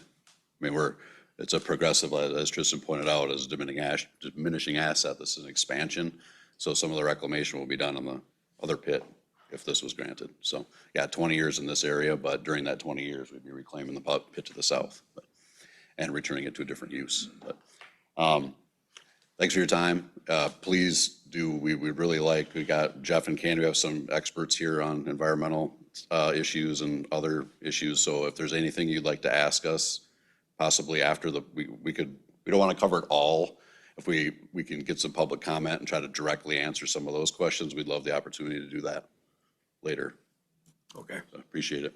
All right. Thank you. All right, anyone out there want to speak in favor of this CUP? Anyone out there want to speak in opposition of this CUP? Sir, right here in the gray, step up. State your name, please. My name is Dennis Erickson. I live at 15499 W. Leo's Road. When we change a zone, we open up a can of worms. One has to think of the future, not just the present. Changing from RR1 to forestry sounds environmentally sound, with visions of trees and critters, maybe even true forest management. In this case, we know now that that's not the case. Think moonscape. It will never be the same, if and when it gets recovered.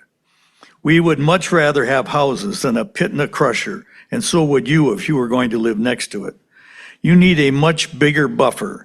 At the town board meeting, Ready Mix said that the 50 feet from the crusher, the sound is like a conversation level. What world are they in? Every morning, even with our windows closed because of the recent smoke, we can hear the crushers wake us up. You can't tell me that that's conversation level. Reclamation is something that moves very slowly here. Before another square foot is opened, another square foot should be reclaimed. There is more than 50,000 acres of abandoned pits that have not been reclaimed in Wisconsin, according to Wisconsin Non-Metallic Mining Reclaim Program. To reclaim an acre properly costs more than $4,000 an acre. Do you think the residents of your county would have bought property where they are now if they knew this was going to happen? I know I wouldn't have. I have been on ours since 1980, long before Ready Mix. I bought it because of the location and the peace and quiet. There was no Ready Mix there then. I asked for input from 2 realtors in regards to my property, if the crusher was allowed to move any closer. I will take a hit on the value, a pretty good impact, they said. I have the texts. I am re-entering 2 paragraphs from my neighbor to the south, or to the east of me, Mike, with permission. Residential land close to town has become increasingly valuable. This CUP destroys residential value on the land it concerns and greatly decreases any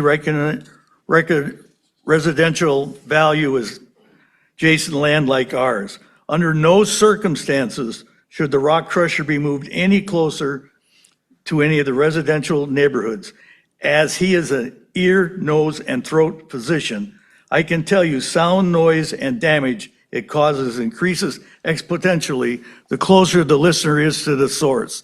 Currently, Todd has done a good job of possible shielding the crusher in the current location, but being allowed to move it much closer to homes on T and Leals Road would be damaging to those people. The county's comprehensive plan goal is to maintain and improve the quality of life for the people in your county, not ruin it. This request does not fit. Thank you. Thank you. Anyone else? Next. Go ahead, sir.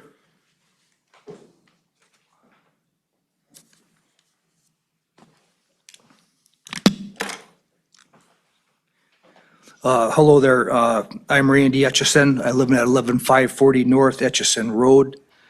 I wrote a letter here to the Sawyer County Zoning Committee. It says, "Dear members of the Sawyer County Zoning Committee, I'm writing to formally express my strong opposition to the proposed rezone and 80-acre expansion to Todd's Ready Mix Incorporated in the town of Leonard. While I recognize the importance in the responsible economic growth and development, this proposal poses a significant risk to our local environment, the character of our community, and the quality of life that we call our area home. I respectfully urge the Sawyer County Zoning Committee to deny this rezoning request for the following reasons. Number one, environmental impact. The proposed expansion threatens nearby wetlands, wildlife habitat, natural resources, and are essential to the health and beauty of our community. These impacts cannot easily be reversed and would affect future generations. Secondly, noise, dust, and increased traffic. Right now, their crusher is within 1,000 feet of my home. Expanding the gravel pit would bring substantially more heavy traffic, noise, dust, and industrial activity to an area that has long been rural, peaceful, and residential.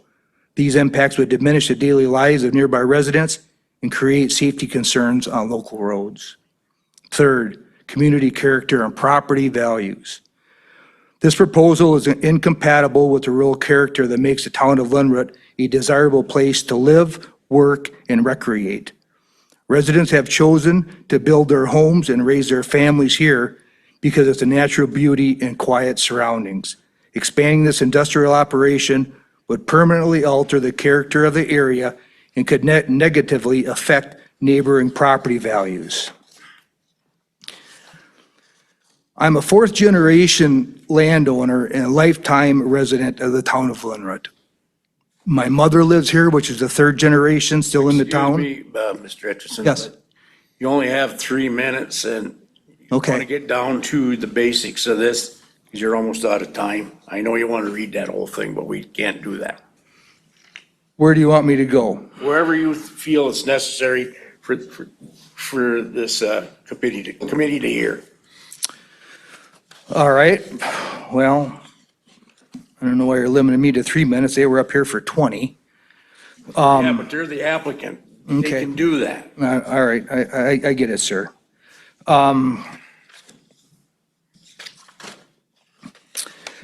Well, I guess I'll just end it with this. Their current area that they're crushing right now, it started with my approval, and that's when Hayward Sand and Gravel owned it. I allowed them permission to cross my property, and they had 80 acres there. Since that 80 acres, they've accumulated another 160 acres from Thompson and Sons. And then when Hayward Sand and Gravel moved in, the original 80 acres where they're at now, the 40 acres that they're trying to expand was purchased by Chris Larson from Todd's Ready Mix. He purchased that 40 with no intentions of mining it. He had no access to it because it was landlocked. And he bought it just to stop Hayward Sand and Gravel from expanding any further.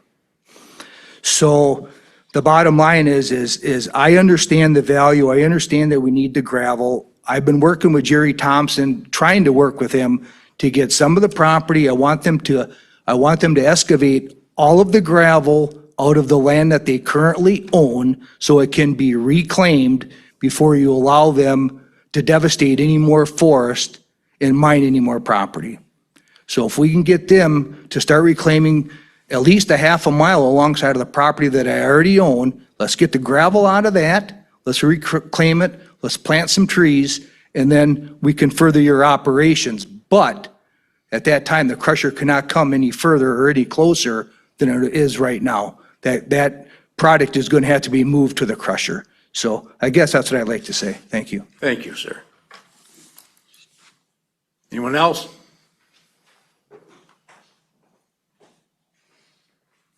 State your name, address, 3 minutes, please.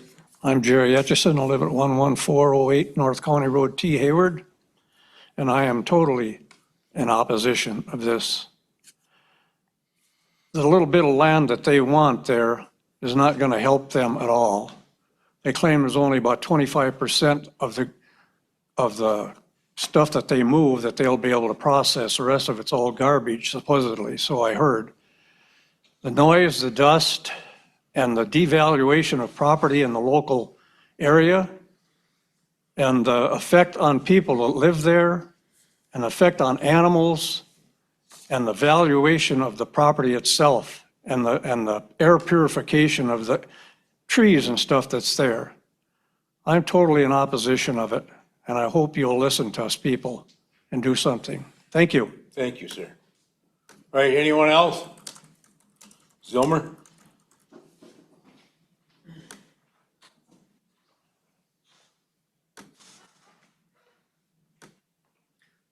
Linda Zilmer, resident of the Village of Birchwood, Edgewater property owner. Last night, the county board heard from Sheldon Johnson of Northwest Regional Planning Commission that Sawyer County pays the highest amount of all the 10 counties as their annual contribution, and that's because you have the highest equalized property values.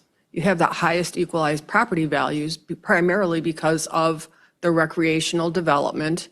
And a couple of years ago, you heard that probably more people that are non-residents of Sawyer County own land in some towns than the people who live there. You just heard from people who live in Lenroot and who would be affected by the mine. People who are looking to locate here, and one of the county's strategic goals this year is to provide for housing. But can you imagine, why would you move to Sawyer County or buy land if when something that's an area of recreational residential 1 could just easily be subject to change to something that is very much in conflict for what people come here for? I think it was very important, and I appreciate how the folks from the materials company presented this. They referred to plans. They told you how things changed over time. They are also, I think, brought up a very good point about talking about the reclamation plan and potential conditions as part of that rezone decision. But the problem is I don't know how much committee members have read the reclamation plan, have looked at the conditional use permit, and would be ready to make a decision today. It would probably be helpful if the applicants would go more into the details of the reclamation plan. And yes, mining is a temporary use, but in the terms of a human lifespan or 4 generations or even 1 generation of living next to it, it's still significant. So please go through the reclamation plan, potential conditions, and look at the whole picture before you make any decision. Thank you. Thank you. Anyone else? Okay. Not, I need a motion to come out of public hearing on rezone number 26-012, please. Also move. Okay, we have a motion by Mr. Longtime and a second by Ms. Wilson to come out of public hearing on rezone number 26-012. All in favor, say aye. Aye. Aye. All opposed, motion carried. We are now out of public hearing on 26-012. So Andy, we would still want to go through each separate process here and not lump them as to one approval or denial. We'd still want to break them out, but we are taking the testimony as a whole. Is that kind of what the plan Yeah, would be there? and I don't want to characterize it as testimony as a whole. I don't want repetitive testimony coming in, but without context, I think it's very difficult to separate them. So I would suggest that we take them as separate items, obviously, and then when we call public hearing, we ask commenters not to repeat information that's already been provided. That it's okay that we build the record, so to speak, based on the information that's already in there. Thank you. This is the discussion action, the Town of Len rezone 26012, owner Todd's Ready Mix Concrete LLC. This is as per tax ID 17831 and 17895. This additional legal description is previously read into record. The request is to rezone approximately 80 acres of residential recreational 1 to forestry 1. This is then to support a concurrent application to allow for a sand and gravel non-metallic mineral extraction operation, including rock crusher. Okay. Committee, I turn it over to you. Mr. Longtime, you got your light on? Oh, I'm sorry. Mr. Karianen? I will make a motion to reject rezone number 26-012 based on findings of fact that it will not protect property values in the property tax base. It does not encourage uses of land and other natural resources which are in accordance with their character and adaptability. It will not preserve wetlands. It does not conserve soil, water, and forest resources. It does not protect the beauty and amenities of landscape and man-made developments, and does not provide a healthy surroundings for family life. I'll second that. Okay, we have a motion by Mr. Karianen and a second by Ms. Wilson to deny the rezone 26-012. Is there any more discussion? If not, we're out of public hearing, sir. Roll call, Kathy?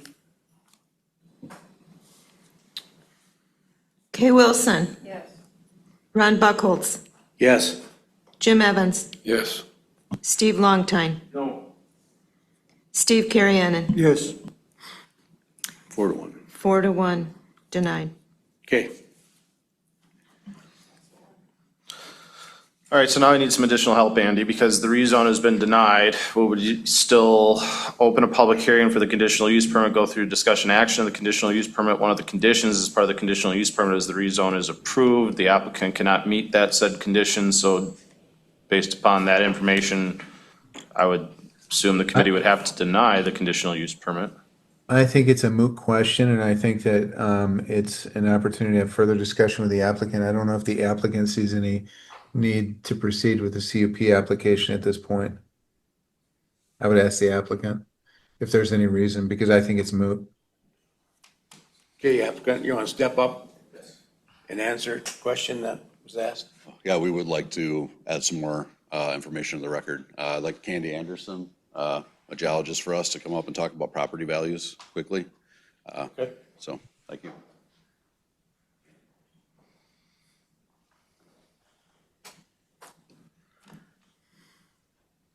Hello, my name is Candy Anderson. I'm with Milestone Materials Matthew Construction, Todd's Ready Mix. I did do some research on property values, and while there aren't any actual documented circumstances of property values being lowered by non-metallic mining operations, I did find several studies showing that there is no devaluation of property values. There's been several studies done. I found one from 1981 done by the U.S. Bureau of Mines, evaluated bedrock quarries in Illinois, which are different from gravel pits. Bedrock quarries are little more of an intense use. They do blasting, those sorts of things. We don't do that with gravel pits. In Illinois, Kentucky, Missouri, and Pennsylvania, they found no devaluation of properties adjacent to mining. 1987, the Department of Real Estate at Georgia State University studied impacts on the values of existing homes near properties with quarries and did not find any effects with decreases in property values. It goes on, 1995, there was a study by a real estate appraisal firm, Schuler, McCown, and Keenan, showing as long as there was a 100-foot buffer from the operations, that there was not a decrease in property values. Banks and Gesso in 1998, they're a land use consulting company out in Colorado, studied property values near 3 quarries out in the Colorado area, again found no decrease. 2002, Banks and Gesso did another study on 10 subdivisions in the vicinity of 3 sand and gravel pits in the Colorado area, and no findings of lower property values. In 2011, the Winona County, Minnesota Planning Department did a study and concluded that property values were not affected by non-metallic mining. And one of the things I wanted to bring up is my 30 years of working in non-metallic mining with this company. I've gone on to some of our gravel pits in the Chippewa County area and the St. Croix County area. And all I did was go on some the GIS websites. I looked at aerial photos from 1992 of our gravel pits. And then I looked at 2025 aerial photos. And you can see the amount of homes being built adjacent to these sites. And they're not cheap, crappy homes. I did print some of those aerials off. If the committee would be interested, I did bring copies. I'll leave it up to you if you'd like to see them or keep them for future use. But to me, that is a real life experience and evidence that property values are not affected. One other quick thing I did want to touch on is noise. Our company has done several studies on noise and decibel readings next to a crusher. At the town of Lenroot the other night, I did get up and say, when you are, based on our studies, when you're at the crusher, it's about 100 decibels. So that's like a chainsaw. The farther you get away from it, the more it decreases. Our study showed at 500 feet from the crusher, the decibel limits go down to between 50 and 54, which is normal conversation.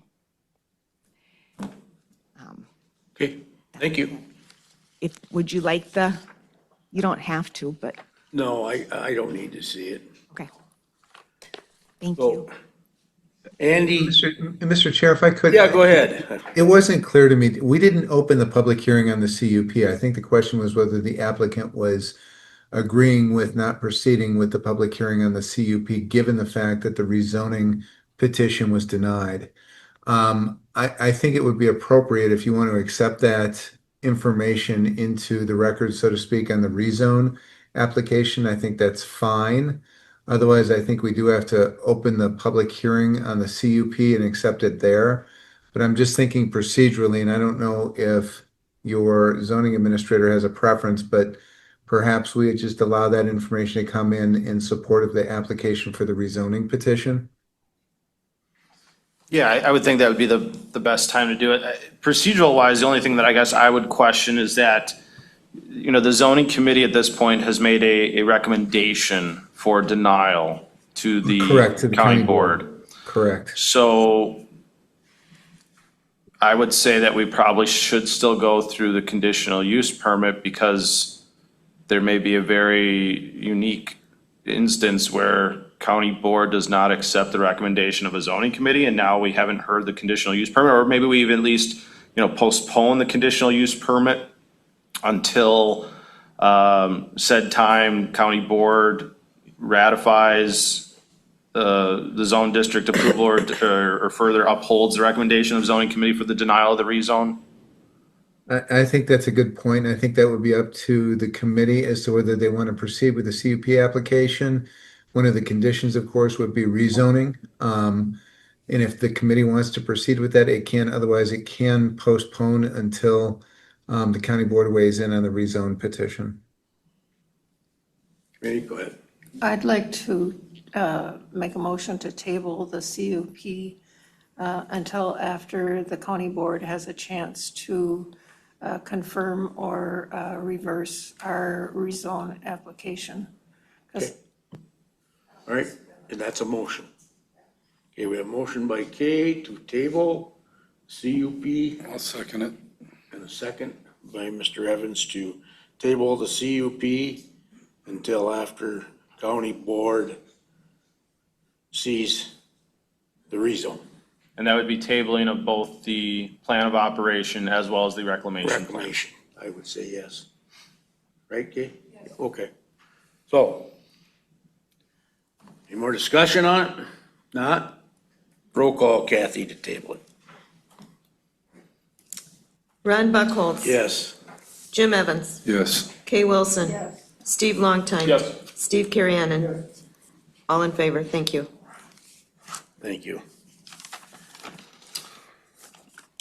Okay, so we've tabled the next couple items. We are now on to a public hearing for the proposed ordinance for a temporary moratorium pursuant to Wisconsin Stats 59.69 sub 4 sub F and Wistats 59.69 sub 4 sub K and Wistats 59.69 sub 4 sub L on the consideration and or issuance of permits for data centers for a period of 18 months to allow for research, development, and drafting of new Sawyer County Code of Ordinances appendixes addressing regulations of data centers. This moratorium is not to affect other head-end or network hub buildings. We had some additional discussions on this language in the past. Initially, the intent that I had was let's find a definition for data centers. Let's only potentially allow data centers as a conditional use permit in an industrial zone district. And furthermore, because of environmental concerns and aspects associated with data centers, we would find that we need 160 acres of contiguous land area to even potentially propose something. It was brought up at county board when that ordinance amendment was going through that, well, does this definition of data centers also affect head ends or hub network buildings, which we do have a few of those out there. And no, that isn't my intention. My intention with the data centers are your larger, data centers that are for, AI, Meta, et cetera. It's not as simple as just doing a size, because if you did a size, then someone could get crafty and say, okay, well, we want to have 35,000 square foot buildings, and it's not just one large building. So in lieu of all that, and in lieu of what I'm seeing other counties across the state are doing, they are proposing moratoriums on data centers. And I do think that it is appropriate now for Sawyer County to also look into that. What you have here in front of you today would be as a public hearing for the proposed moratorium ordinance, which would then put an 18-month stop on the applications for data centers and associated infrastructure. Again, it is not to have a hold on those other network hub buildings or head-end buildings. There would still be processes in place for those applications to come forward. But this is more so looking at that larger scale development of data centers that we are again seeing throughout the state. My intent with the 18-month is not only to do additional research here for Sawyer County, but hopefully that the state has additional legislation and or model ordinances in place within that time frame, or at least other counties have gone through the process, and we do have somewhat of a someone somewhere of some county in Wisconsin has a very nice published and documented data center ordinance. So that is what we have in front of you today. You would want to open up this as a public hearing, close the public hearing, and then again have discussion and action on whether or not we want to move the moratorium ordinance on to the county board. At this point, I have not notified the towns. Yes, this is a potential ordinance, and we generally send out a poll information to the towns. But again, this ordinance is just a stop stopgap or a stop hold on accepting applications for these types of developments. I do have a summary letter prepared to be sent out to the towns, notifying the towns that that potentially Sawyer County Zoning Committee has taken action on this, and that if any town board supervisors or officials have additional questions on this language, they can reach out to me directly or come to the county board meeting, which then would be in August for the potential adoption of this ordinance. So that is what I got, and let me know if you have any other questions at this time. Okay, before we go into public hearing, I would like to ask Andy, is there anything you want to tell the committee before we go into a public hearing on this? As it relates to the data centers, the conversation, Jay's correct. It's a conversation that's occurring across the state. And it's very difficult to get our arms around about a statewide approach, at least as it relates to county government, because all county zoning codes are different.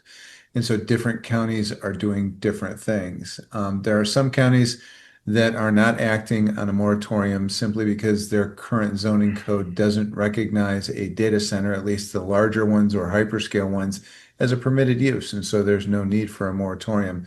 I had extensive discussions with your administrator about whether data centers would be a permitted use under the current Sawyer County Code, and it's not entirely clear. I think there can be an argument on both sides. And so it was Jay's thought, and I don't disagree, that having a moratorium on the books makes clear that if it is the county's desire to place a temporary hold on any sort of application for the operation of a data center, that a moratorium is appropriate. And I think the 18-month time period does give the county time to investigate options, see what perhaps other counties or municipalities are doing, and come up with a solid plan for dealing with data center development. I'm not going to hold my breath that the state is going to reach consensus on what ought to happen, but my fear is, of course, that we find ourselves as a county in the same position that we're in with renewable energy projects, and that is we have state preemption, and then it all goes before the Public Service Commission. We've had particular challenges with that setup in the last couple of years, and so I'd hate to have that happen for counties as well. That said, I do think, again, that this moratorium does make sense. I think it's appropriate that it be in ordinance, that it be for that defined period of time, the 18 months, again, and from a policy perspective, if that's the direction that this committee and the county board choose to proceed, we can support that. Okay, thank you. All right, I need a motion to go into public hearing on the temporary amendment or ordinance amendment for a temporary moratorium on permits for data centers. I'll make that motion. Okay, we have a motion by Mr. Longtime. Second. And a second by Mr. Evans to go into public hearing on the moratorium. All in favor, say aye. Aye. All opposed? Motion carries. We are now in public hearing. I have one comment sheet. Linda Zillmer?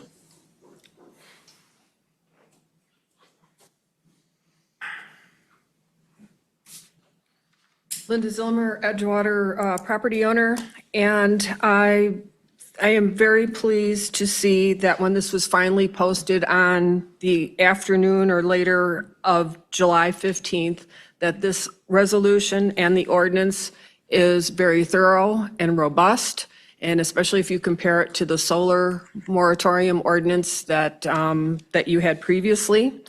And for the before I make specific comments about just minor things in the language, I want to give perspective to the folks who were not on the zoning committee before.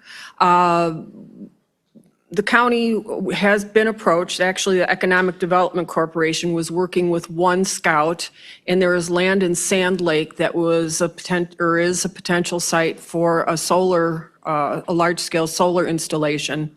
And at that time, the county moved very quickly towards adopting a moratorium on the solar ordinance. What I'm concerned with is not repeating what happened with the solar ordinance with the data center.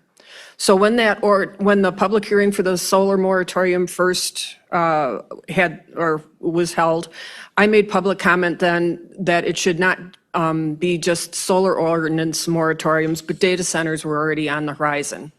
And when the actual ordinance came to the county board, that question was asked, And the answer that was given to the county board was that that solar ordinance included data centers, and it did not. So fast forward, we're here today. It's a good resolution. It's a good ordinance. But I do want to just emphasize that the whole intent behind zoning and comprehensive plans primarily is for public health, safety, and welfare. And I am concerned with Section 2, the purpose, which is a very important statement. It reads, "The purpose of the moratorium ordinance is to preserve the status quo." I don't think that is really the purpose. What Sawyer County is looking to do is to pause accepting applications until you have had time to do your due diligence and formulate an ordinance that would then, after 18 months or sooner, allow for the county to be able to properly consider and decide those applications.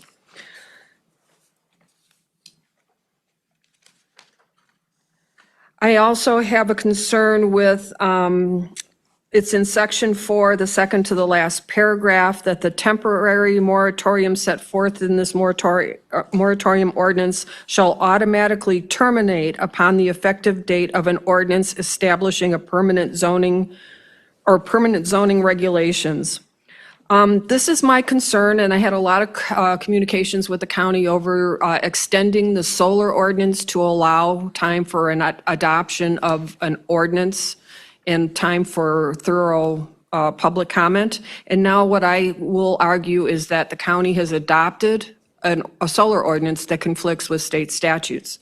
So if there is language that could be changed that the effective date is not, or the moratorium does not end upon the effective date of an ordinance, but the effective date plus any time period that would allow for an appeal of that action.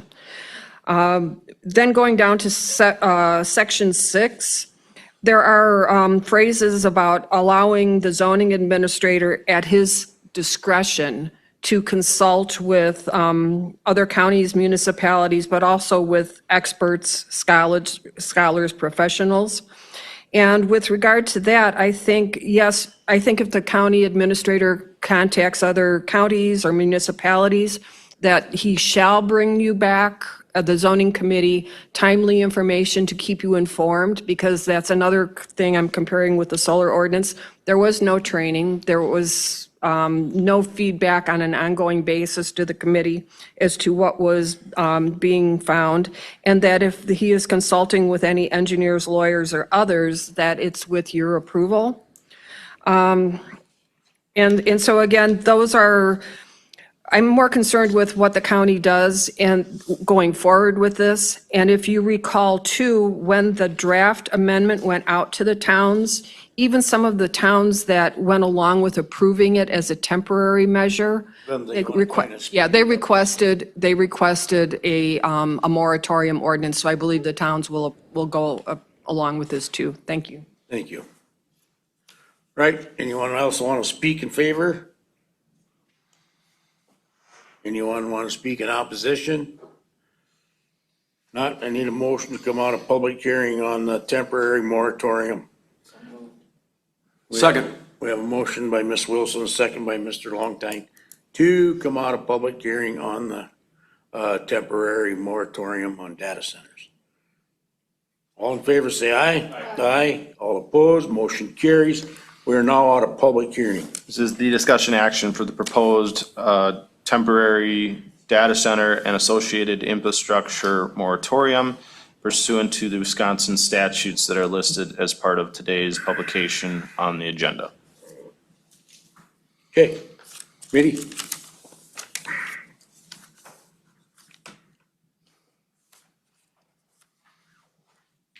I'll make a motion that we approve the temporary moratorium on the data centers. Okay, we have a motion by Mr. Evans. Second. Second by Mr. Longtime to approve a temporary moratorium on data centers. Any more discussion? Does that mean we want to move it to the county board? Yes, right? Yeah. Yeah, my motion, I'm sorry, and send it to the county board. Yep. All right, No more discussion? Not, roll call, Kathy, please. Kay Wilson. Steve Longtine. Yes. Jim Evans. Yes. Steve Carriennen. Yes. Ron Buckles. Yes, All in favor, thank you. thank you. And like I said, I will get a notification out to the towns as well, just so they are aware of this process. And like you'd heard, I do not foresee any issues with the towns on this one. And Ms. Zilmer was correct. There was, majority, I wouldn't say a majority, there were several towns that were looking for a moratorium on data centers originally, so. Moving on to new business. So one of the, or at least the first new business item that I have here, you had heard public comment about earlier this morning. And that is for bear camps and ultimately the placement of multiple campers for a longer duration.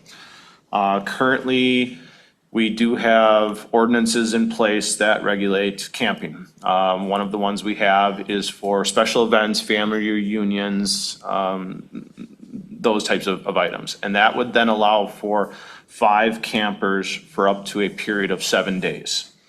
That's already in ordinance, so if you had a family get together at your house, you can have a few campers while you got guests and stuff staying there, right?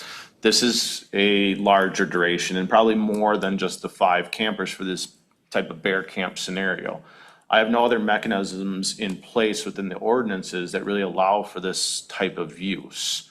Outside of someone requesting to be a, quote unquote official campground and then needing to be in the correct zone district as well as conditional use permit for a true licensed campground. In conversations with the individual that you heard this morning, they're not wanting to operate this as a campground. This is a bear camp. It's their family and friends. Maybe there's 10 to 12 campers and they might be there for 6 weeks or so. But again, nothing in current ordinance form that would allow for this. Now, it'd be up to you as the zoning committee members on whether or not you would want to task me with potentially drafting additional ordinance amendments that could potentially carve something out like this. And I would still have it as a special use permit. So I would add to our ordinance as part of the special use permit provisions and have these on a case-by-case scenario in which then the committee could set a number of campers, a duration of the campers, and even have it as like a renewal process. And I think for something like this, you would want to have it as a renewal process, that we're granting this for 1 year, and in 1 year, we want to have you come back and make sure that we had no complaints or issues with this. And then if we didn't have anything, now we're going to grant it for another 3-year time frame. And after 3-year time frame, if you still had no issues with this, well, maybe then we'll grant it, indefinitely or something along those lines. Those are my initial thoughts. We kind of saw one other scenario like this before, and it was for Scott Poppy. He had done I guess they called it a customer appreciation days. They have a property out of, on Fun Valley and Olker Road, just south of town here, where Scott wanted to have, a family and friend get together, and they wanted to do this over 3 separate weekends, not exceeding 3 days per each event. And that has gone off swimmingly. We've not had any complaints on that scenario. And that was a similar process where we granted a special use permit, said, Scott, we want to see you back here next year, get renewals for this. And if we don't have any issues, well, maybe we'll allow this, more indefinitely. That's where I am on this. I can't just tell Preston and these other, bear camp scenarios though, that says, yeah, go out there and have as many campers as you want, because that is strictly against where my ordinances currently lie. So if we do want to potentially allow for something like this, we're going to have to do and look at an ordinance amendment that would potentially allow it. But we would be able to limit the number of campers on there, Jay? As part of a special use permit clause, yeah, I believe you would. I mean, you could set standards such as, in order to even request for something like this, you need a X amount of acres. To even request something like this, you need a specific zone district. Maybe you don't want this in a residential zone district setting. You could then set the number of campers and the duration of those campers. My main concerns with something like this would be, potential noise, potential garbage, and how you are disposing of your garbage, and then ultimately sanitation. I mean, those are my concerns for this type of use if we were to, have ordinances that craft it out. But again, I think each of those need to look on a case-by-case and specific basis. So another question I do have to the gentleman. Do you guide out of that? No, it's just for family? So the US. Can you step to the mic, please? Step to the mic, yes, please.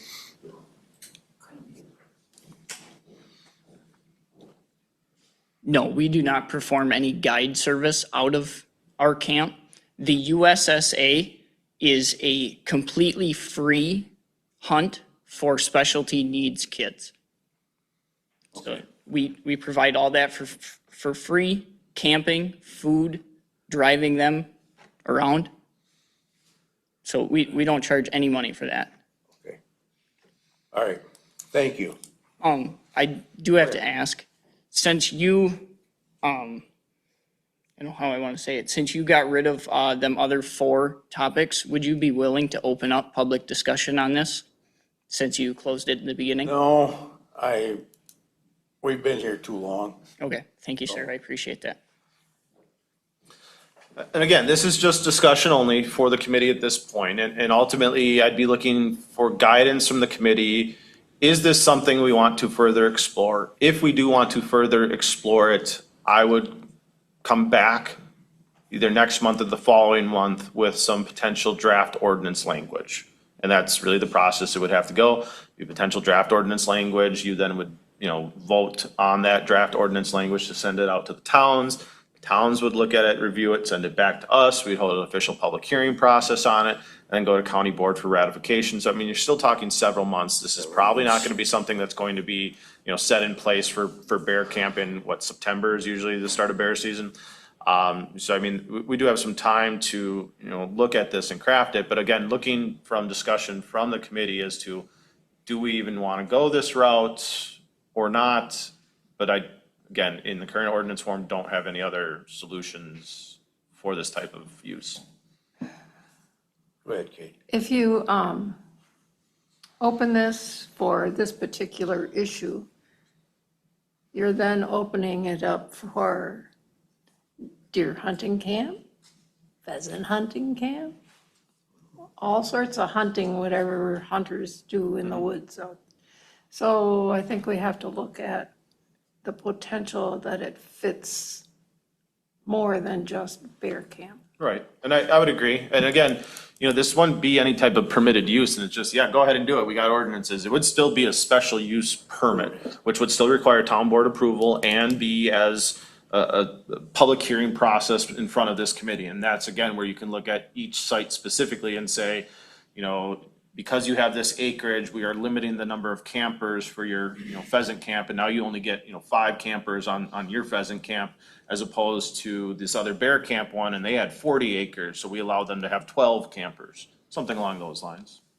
My other thought too here, Jay, is the town of Ojibwa, they're okay with that, with this. Yeah, they want this, and They want I've had this. conversations with Greg Haberman. Yeah, he's here. Yes.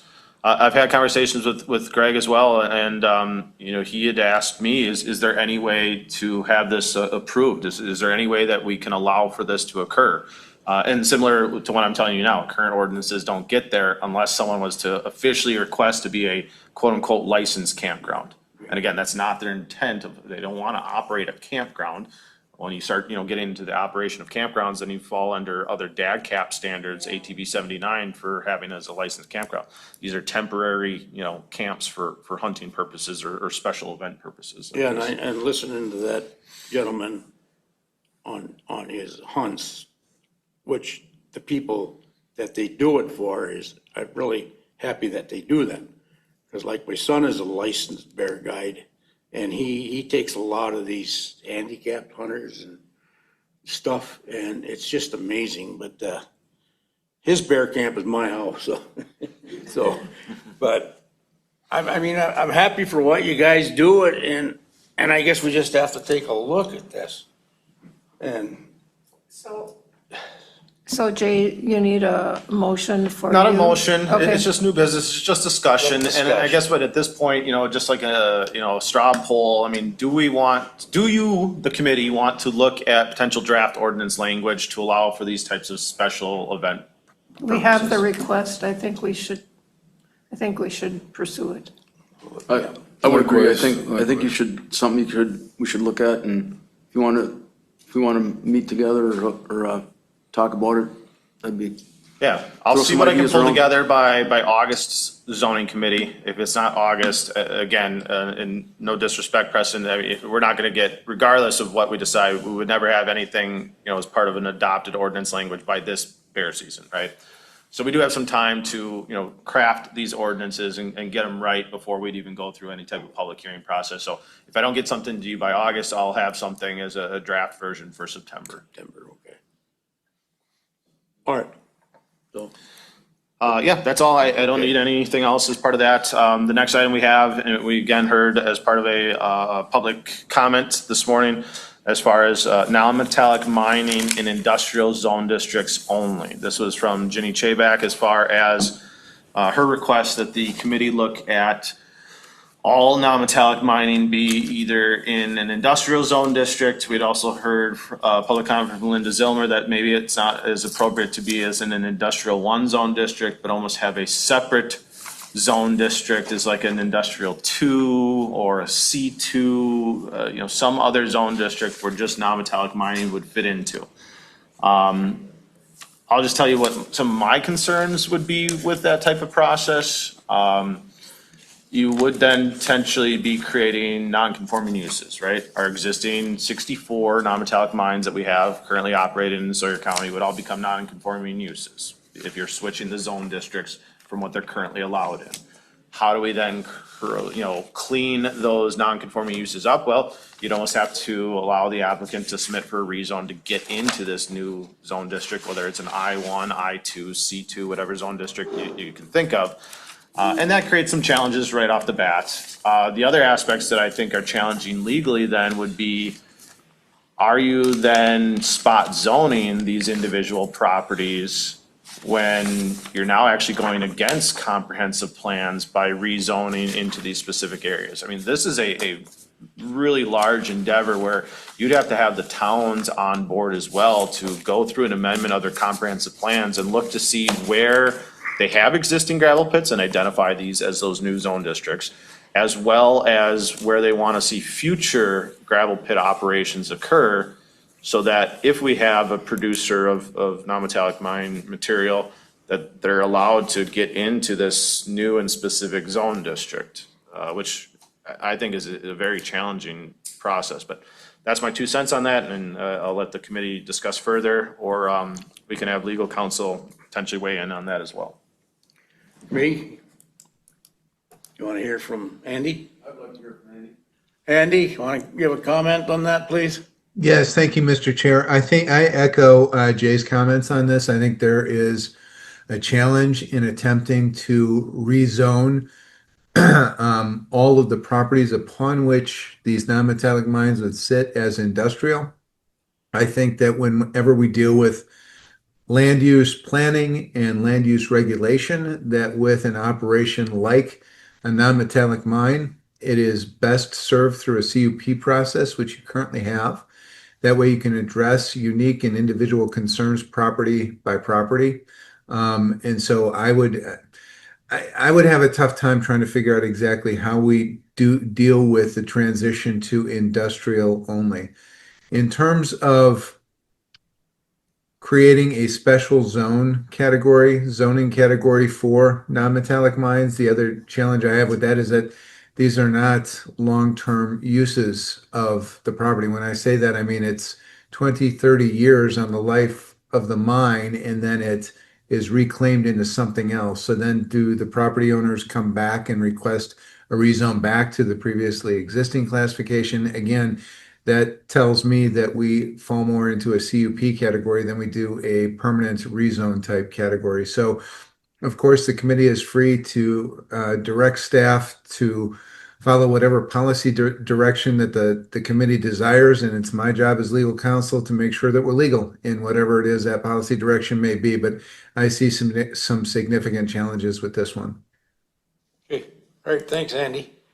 So, committee, do we want to pursue this or no? I think we got enough out there to take care of, don't need to add another one right at the time, so. Might be interesting to evaluate how non-metallic mines and property, residential property, how they could coexist. I'm thinking of setbacks. Maybe 1,000 feet isn't enough anymore. My 2 cents. That's a good point, Kay. Yeah, and that's certainly something we can look at as well. If you want to look at it, a new business item to look at the current conditional use permit clauses that the county has for non-metallic mining right now. There really isn't a setback from the mine area. The only setbacks that we have are for a rock crusher and an asphalt plant, and that's 1,000 feet. And the current county ordinance is 1,000 feet to a residential structure, not just a property boundary, but to another residential structure. And if this committee wants to, further look in, to increasing those setback distances, we certainly can. Again, though, you do have to keep in mind, we have 64 existing non-metallic, right? They would be existing, they would at that point be existing non-conforming. But it'd be interesting is, if they come through a renewal process, or again, we require 5-year renewals on our non-metallic mines, if they are still existing non-conforming at the time of renewal. So if this is a larger discussion, then if you guys want to open up the books to, our current CUP structure of non-metallic mine, we can certainly have that as an additional agenda item next month. Yeah, you want to run it? Otherwise, I would at least have the committee, go through the ordinances that are currently out there as part of the Sawyer County General Ordinance, the Sawyer County Code of Ordinances, Appendix D. I believe it's like section 6.23, 6 point. So it starts at section 6. And look at and look at what we currently have for non-metallic mining. Because if there's anything that, blows up on the screen for you guys to say, hey, we should almost look at increasing that or decreasing that or changing this or doing that, let's have those discussions, because gravel pits and campgrounds and probably solar facilities are gonna be the larger contentious items that this committee is gonna continue to hear. Well, I know after Lenroot, it was contentious. It's very contentious in Round Lake, and I don't know about the other towns. So I think it needs to be looked at. Swampy? Yeah, I'm thinking one thing I'm hearing from public comments and the people are the reclamation end of it. Holding operations accountable to reclaiming the land when they're done, I think, and making it decent, again, somewhat, putting it back somewhat to where it was, is kind of what I'm thinking. I'm hearing a lot of the dissension is. Yeah. Okay, that's good, Mr. Gary. I guess one question, if we were to look at increasing the setbacks from property lines or homes or whatever, I guess the question is, to what extent would that maybe preclude some of the existing operations from even applying for a rezone because they wouldn't meet the qualifications? Yeah, you'd certainly have to look into some of those items. Again, ours is currently, 1,000 feet from a crusher or an asphalt plant to a residence, not necessarily to someone's property line, and not necessarily the pit itself to a residence or a property line. I think if that is what you're hearing the general public concerned about, that's where you'd want to focus some of those efforts as to, do we increase just a setback distance to a rock crusher, or do we have other general setbacks to a property line? Whether it's from just the pit or whether it's from that crusher plant.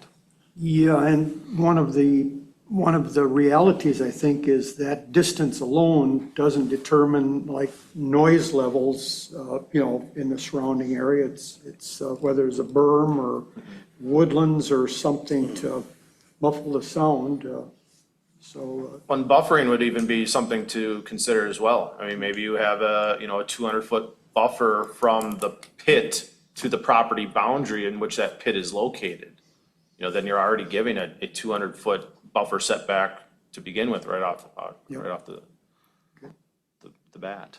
So, yeah, I'm gonna add it as a new business item next month. Sure. I'm gonna have, what we currently have as part of our zoning ordinance for non-metallic mining, and we can have additional discussions at that point. I don't know if we want it as any kind of action items right now, but maybe just a discussion point. Discussion, yeah. Yeah, okay. Good. And then that one, Todd's is gonna come back next month? No. Or, oh, no, because the county board, well, we meet after that, though. Yeah, I guess, we would want to put the conditional use permit on the zoning committee's agenda.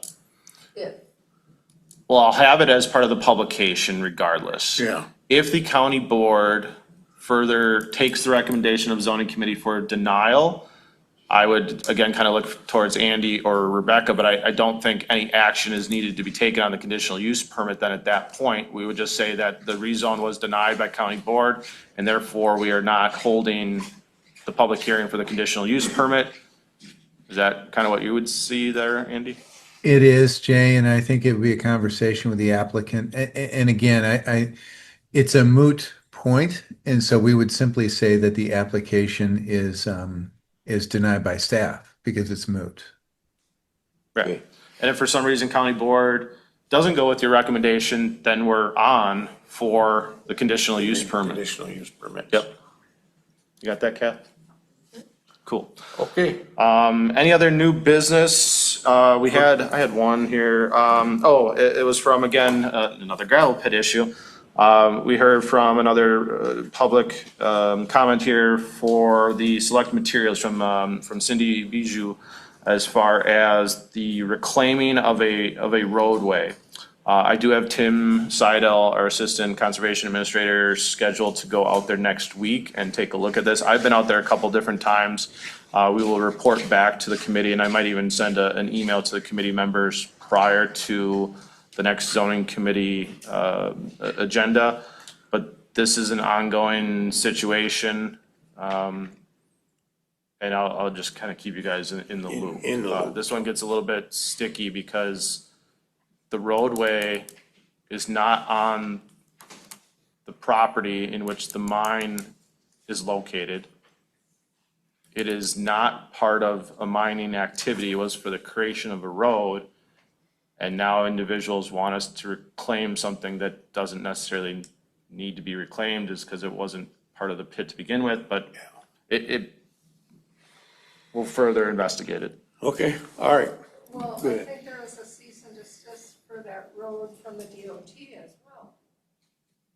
For use of commercial operation on it, yes. And the county had also issued a cease and desist in that his current and active conditional use permit specified a pit access road, and it was not the newly created one that he had made. The question then becomes, is the newly created road part of the non-metallic mining operation? Where if you just had a private property and you built a road into your private property, we wouldn't have you reclaim your road. But if the road was going then to a pit and that road wasn't able to be used, are we able to force that individual to reclaim that road? And that becomes a difficult situation, so. You need to talk to that. Yeah, and that's again why I didn't want to bring it up too much here, but it is something where it's ongoing and being investigated, so. Okay, do we have anything else I want to discuss? Just as part of adjournment, we got some signatures We got some needed. signatures before you go, and Andy, I want to thank you for joining us today. It's been a while since I seen you, so take It care. has been a while. Thank you. I appreciate it, everybody. Stay safe with all the smoky outdoor beauty we're having right now. You too, have a good weekend. Take care.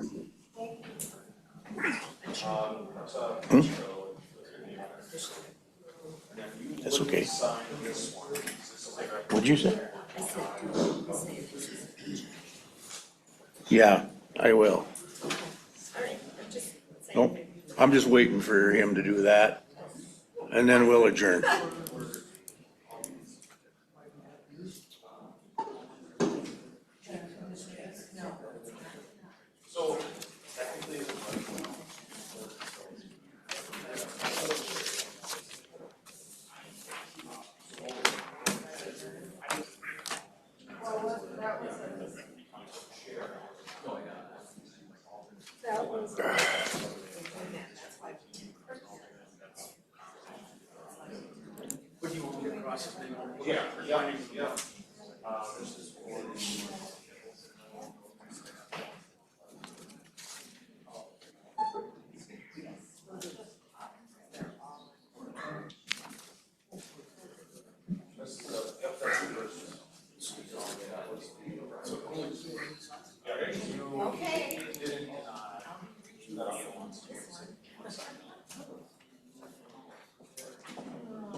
As soon as we get these all signed, I'll adjourn.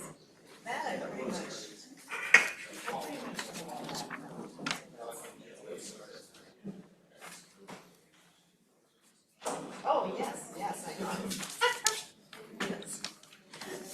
Boy, they're just flying through here today. Always. Okay, everybody, we have all the documents signed, and I want to thank everybody, the audience, for participating in our meeting here today. We are adjourned.